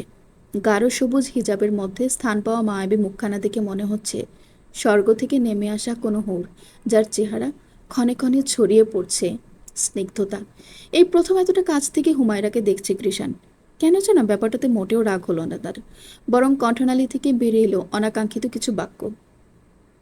কোনো মেয়ের চেহারায় বুঝি এতটাই মায়া হয়? সৃষ্টিকর্তা কি পুরো জগতের সকল মায়া এই মেয়ের চেহারায় ঢেলে দিল? নাকি আমি আজকাল বেশি ভাবছি এই মেয়েকে নিয়ে? ভাবনার মাঝে এসে লক্ষ্য করলো মেয়েটা এক হাতে পানির মগ ধরে রেখেছে। ব্রু কুচকে গেল তার। কাঁথাটা গা থেকে সরিয়ে উঠে বসলো। তৎক্ষণাৎ কিছু একটা কোলের উপর পড়লো। তাকাতেই দেখতে পেল আধ ভেজা জলপট্টি। মস্তিষ্ক সজাগ হলো। বুঝতে পারলো পুরো ঘটনা। এই মেয়েকে সারা রাত জেগে আমার মাথায় জলপট্টি দিয়েছিল। কিন্তু কেন? এত কিছুর পরেও কি করে এসব করে কেউ? যত চাইছে মেয়েটাকে নিয়ে ভাববে না, ততই মস্তিষ্কের প্রতিটা নিউরনে নিউরনে ভাবার নির্দেশনা পাঠিয়ে দিচ্ছে এই মেয়ে। এ কেমন যেন আজব টাইপের মেয়ে। আবারও তাকালো সামনে থাকা নারীটির পানে। দেখলো মনোযোগ দিয়ে। ঠিক কতক্ষণ তার অপলক দৃষ্টি আটকে রইল জানা নেই। এক পর্যায়ে হুমায়রার হাত থেকে মগ নিয়ে ওয়াশরুমে ঢুকে পড়ল সে। ঘামে চুপচুপে হয়ে আছে শরীর, তাই শাওয়ার নেওয়ার সিদ্ধান্ত নিল। পর্ব 10। ফোনের বাজখাই শব্দে ঘুম ছুটে গেল কৃষাণের। সবটুকু বিরক্তি হাতের মধ্যে ঢেলে দিয়ে খপ করে ধরল মোবাইলটা। স্ক্রিনে জলজল করছে রবির নম্বর। বিরক্তি সংযত করে কল রিসিভ করলো। ওপাশ থেকে ভেসে আসলো 3টি সম্মিলিত স্বর। কিরে আলালের ঘরের কুলাঙ্গা দুলাল, কাল থেকে এতগুলো কল দিলাম, কোন করতে ঢুকিয়াছিলি তুই? সকাল সকাল মুখ খারাপ করবি, সামনে পাইলে তোদের ডিগবাজে খাওয়ামো দেখিস। দমে গেল ওপাশের ব্যক্তিরা। বলল, ভার্সিটি আসবি কখন? আসছি। ফোন কেটে ওয়াশরুমে ঢুকে ফ্রেশ হতে চলে গেল কৃষাণ। হাত মুখ ধুয়ে এসে ভার্সিটির জন্য রেডি হতে শুরু করলো। এখন শরীরটা আগের তুলনায় অনেকটাই ভালো লাগছে। সুতরাং ঘরে বসে বোরিং সময় কাটানোর প্রয়োজন নেই। তার তৈরি হওয়ার মাঝেই নিঃশব্দে রুমে প্রবেশ করলো হুমায়রা। তখন কৃষাণের শাওয়ার নেওয়ার মাঝেই আজান পড়ে যাওয়ায় ঘুম থেকে উঠে রুম ছেড়ে বেরিয়ে পড়েছিল সে। এর মাঝে একবার এসে ঘুমন্ত স্বামীর জ্বর চেক করে গিয়েছিল। তাপমাত্রা স্বাভাবিক থাকায় এরপর আর আসা হয়নি। নিজেকে পরিপাটি করে মিররের সামনে থেকে সরে আসলো কৃষাণ। পিছনে করে হুমায়রাকে সঙ্গের মতো দাঁড়িয়ে থাকতে দেখে ব্রু কুচকে জিজ্ঞেস করলো, কি চাই? ওষুধটা খেয়ে যেতেন, নয়তো আবার জ্বর আসতে পারে। পিছন থেকে হাতগুলো এনে খাবারের বাটিটা সামনে ধরল হুমায়রা। চোখ মুখ একেবারে স্বাভাবিক। ভয়ের লেশটুকু নেই তার মুখে। ব্যাপারটা বোধহয় সহ্য হলো না সামনের ব্যক্তির। সে শার্টের হাতা গোটাতে গোটাতে দাঁত খিচে বলতে নিল, খুব বার বেড়েছিস তুই না? তবে তো এবার তোকে কথাটা সম্পূর্ণ হওয়ার আগেই একটা আস্ত স্যান্ডউইচ তার মুখে পুড়ে দিল হুমায়রা। জবান থেমে গেল ছেলেটার। আপনি আমাকে মারুন, কাটুন, যাই করুন, এটা খেয়ে ওষুধ খেয়ে যান, নয়তো পুনরায় জ্বর ফিরে আসার সম্ভাবনা আছে। চোখ মুখ খিচে রেখে গড়গড় করে বলে উঠল হুমায়রা। চেহারার মধ্যে ভয়ের ছাপ স্পষ্ট। এই বুঝি একঘা লাগিয়ে দেবে মানুষটা। অথচ তেমন কিছুই হলো না। সহসা হাতে কারো ঠান্ডা স্পর্শ পেয়ে তরাক চোখ মেলে সামনে তাকালো সে। দেখলো তার বাড়িয়ে রাখা হাতটা ধরে খাবার চিবুচ্ছে কৃষাণ। বিস্ময়াভিভূত হকচকানো দৃষ্টিতে চেয়ে রইল মেয়েটা। চোখ বড় বড় করে বারবার পলব ঝাপটে বুঝতে চাইল ঘটনা সত্যি কিনা। না, ঘটনা পুরো সত্য। সামনে থাকা স্বামী নামক ব্যক্তিটা আসলেই তার হাত থেকে খাবার খাচ্ছে। তাহলে কি এবার সত্যি দুঃখের দিন ঘুষতে চলেছে হুমায়রার? হুমায়রার এমন হতবিহ্বল বদন দেখে বাঁকা হাসল কৃষাণ। ভদ্র ছেলের মতো পুরোটা স্যান্ডউইচ খেয়ে শেষ করলো। শেষ কামড়টা দেওয়ার সময় মেয়েটার নরম আঙ্গুলে নিজের শক্ত দাঁত বসিয়ে দিল। সমস্ত রাগ বুঝিয়ে দিল এক কামড়ে। ঘটনার আকস্মিকতায় বাটিটা হাত থেকে পড়ে গেল হুমায়রার। মেয়েটা আন্দাজও করতে পারেনি এমন কিছু হতে যাচ্ছে। ব্যথায় দাঁত দিয়ে ঠোঁট চেপে ধরল। চোখজোড়া ভেজে উঠল জলে, লালিত হয়ে উঠল পুরো মুখশ্রী। তবুও শব্দ বের করল না মুখ দিয়ে। ভেজা পাপড়ি যুগলের উপর দৃষ্টি পড়তেই থেমে গেল কৃষাণ। দন্তপাটির নিচে চেপে ধরা আঙ্গুল ছেড়ে দিল অমনি। হুমায়রার হাত থেকে ঔষধটা নিয়ে যেতে যেতে শাসনের স্বরে বলল, বলেছিলাম আমার থেকে 3 মাইল দূরে থাকবি, কথা কানে যায় না? নেক্সট টাইম কথার অবাধ্য হলে আঙ্গুলটা আর আস্ত রাখবো না। বেড়া চত্ব সব। শেষ কথাটা রুম থেকে বেরিয়ে বলল। অত সব কানে পৌঁছালো না হুমায়রার। গাল বেয়ে পড়তে চাওয়া অশ্রুকণাগুলো তড়িঘড়ি করে মুছে নিল সে। পরপর ফ্লোর থেকে বাটিটা নিয়ে স্বাভাবিকভাবেই রুম ছেড়ে বেরিয়ে পড়ল। কিরে, কালকে কোথায় ছিলি তুই? ভার্সিটির ভিতরে ঢুকতে না ঢুকতেই প্রশ্ন ছুড়ল রবি। উত্তরে হাতে থাকা সিগারেটে টান মেরে কৃষাণ বলল, জ্বরের সাথে কুস্তি খেলতে গেছিলাম। তা খেলা তো মনে হয় ভালোই জমেছে, নয়তো এক রাতেই চাঙ্গা হয়ে ফিরে আসলে যে। জ্বরের সাথে তেমন একটা জমছিল না, তাই তোর সাথে কন্টিনিউ করবো বলে ফিরে আসলাম। মুখটা চুপসে গেল রবির। এর সাথে কথা বলা মানেই নিজের বিপদ ডেকে আনা। তবুও একই ভুল বারবার করে সে। তাদের কথার মাঝেই সাইফুল ফিসফিস করে বলল, এই মামা ওইদিকে তাকা, দেখ প্রেম ভালোবাসার ঘন্টি বাজতেছে। তার কথায় কৃষাণ ভ্রু কুচকে জানতে চাইল, কোথায়?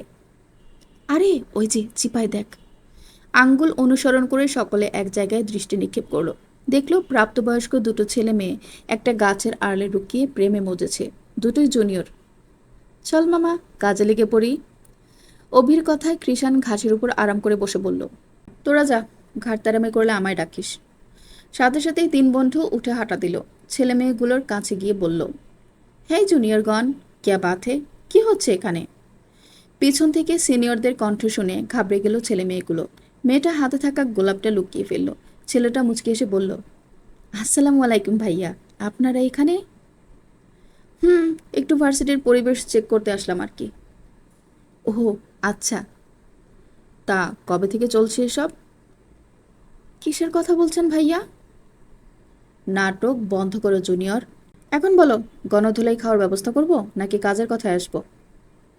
এসব কি বলছেন ভাইয়া? যা শুনছো তাই বলছি। বেশি কথা বাড়ালে অপশন ছাড়াই মার খাবা। আচ্ছা, এসব বাদ দিন, কাজের কথাটা বলুন। ছেলেটাকে কথা বলার সুযোগ না দিয়েই মেয়েটা বলে উঠল। এতে হাসলো 3 বন্ধু। বলল, গুড গার্ল, কাজের কথা হলো গণধোলাই না খেতে চাইলে 5,000 টাকা বের করো। এইগুলো কি বলছেন ভাই? এই জুনিয়র মনে হয় মার খেতে যাচ্ছে। আরে না না ভাইয়া, দাঁড়ান, ও এক্ষুনি টাকা বের করে দিচ্ছে। এই এত কথা বলছো কেন তুমি? ভাইয়াদের টাকা দিয়ে দাও। বলতে বলতেই ছেলেটাকে তাড়া দিতে লাগলো মেয়েটা। উপায় না পেয়ে পকেট থেকে মানিব্যাগ বের করলো ছেলেটা। না চাইতেও সেখান থেকে গুনে গুনে 5,000 টাকার নোট দিতে হলো। কাজ সম্পন্ন হতেই বিশ্বজয়ের হাসি ফুটল 3 বন্ধুর মুখে। বলল, গো অ্যাহেড ডিয়ার জুনিয়র, তবে কালকে থেকে যেন ভার্সিটিতে এসব না দেখি। যা করার ভার্সিটির বাইরে, নয়তো মারা খাবে। যেভাবে এসেছিল সেভাবেই চলে গেল তারা। এসব কাণ্ড আজকে প্রথম নয়, এর আগেও করেছে। ভার্সিটিতে এসে যাকেই প্রেম করতে দেখেছে তাকেই মারা খাইয়ে ছেড়েছে। না নিজেরা ভার্সিটিতে প্রেম করবে, না কাউকে করতে দিবে। মামা, পাক্কা 5,000। চল আজকে ছোটখাটো একটা পার্টি দেই। চল। কৃষাণ উঠতেই 4 জন মিলে হাঁটা ধরলো। ভার্সিটি থেকে বেরোতে বেরোতে কৃষাণ সন্দিহান কণ্ঠে বলল, আমরা বিড়ি খাইতে টাকা পাই না, আর এইগুলা মাইয়া মানুষ নিয়ে ঘুরতে এত টাকা পাই কোথায়? আল্লাহ জানে রে মামা। কিরে, তোর হাতে কি হয়েছে? প্রতিদিনের মতোই মিঠুকে নিয়ে আসরের নামাজ শেষ করে বাগানে এসেছিল 2 বান্ধবী। কথার মাঝেই সহসা হুমায়রার আঙ্গুলের দিকে চোখ পড়ল ইকরার। লাল হয়ে ফুলে ওঠা আঙ্গুলের ডগা দেখিয়ে তৎক্ষণাৎ প্রশ্ন করল সে। প্রশ্ন শুনে চমকে উঠল হুমায়রা। নিজেকে স্বাভাবিক রেখে উত্তর দিল, ওই কিসে যেন কামড় দিয়েছিল। কখন? কিসে কামড় দিল আবার? এতক্ষণ দেখলাম না যে। কখন হলো?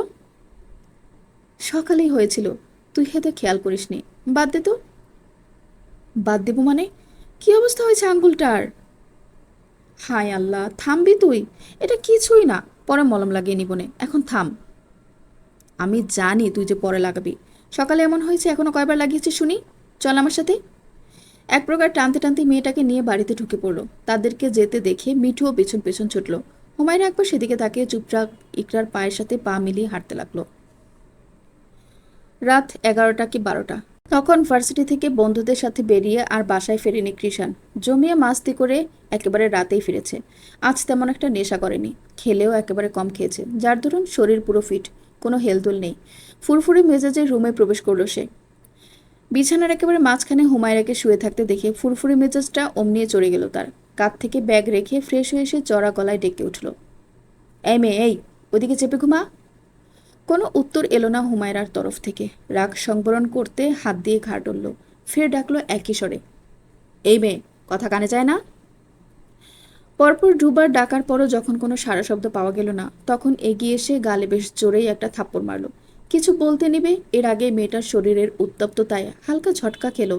নরম গালে কৃষাণের জ্বর খেয়ে ঘুমের মাঝে সামান্য নড়ে উঠল হুমায়রা। সেদিকে তাকিয়ে স্তব্ধ হয়ে রইল কঠোর মানব। অনিচ্ছা সত্ত্বেও হাত ছোয়ালো মেয়েটার কপালে। জ্বর এগা পুড়ে যাচ্ছে একদম। এবেলায় কপালে ভাঁজ পড়ল ছেলেটার। কি করবে ভাবতে ভাবতেই মাথায় একটা বুদ্ধি এলো। সাথে সাথে রুম থেকে বেরিয়ে গেল সে। শুনলেন সিনথিয়া ইসলাম সীমার লেখা হৃদয় রাঙানো প্রেম গল্প থেকে পর্ব 1 থেকে 10। গল্পটি পরবর্তী পর্বগুলো শুনতে চাইলে অবশ্যই চ্যানেলটিকে সাবস্ক্রাইব করে আমার সাথেই থাকুন। ধন্যবাদ।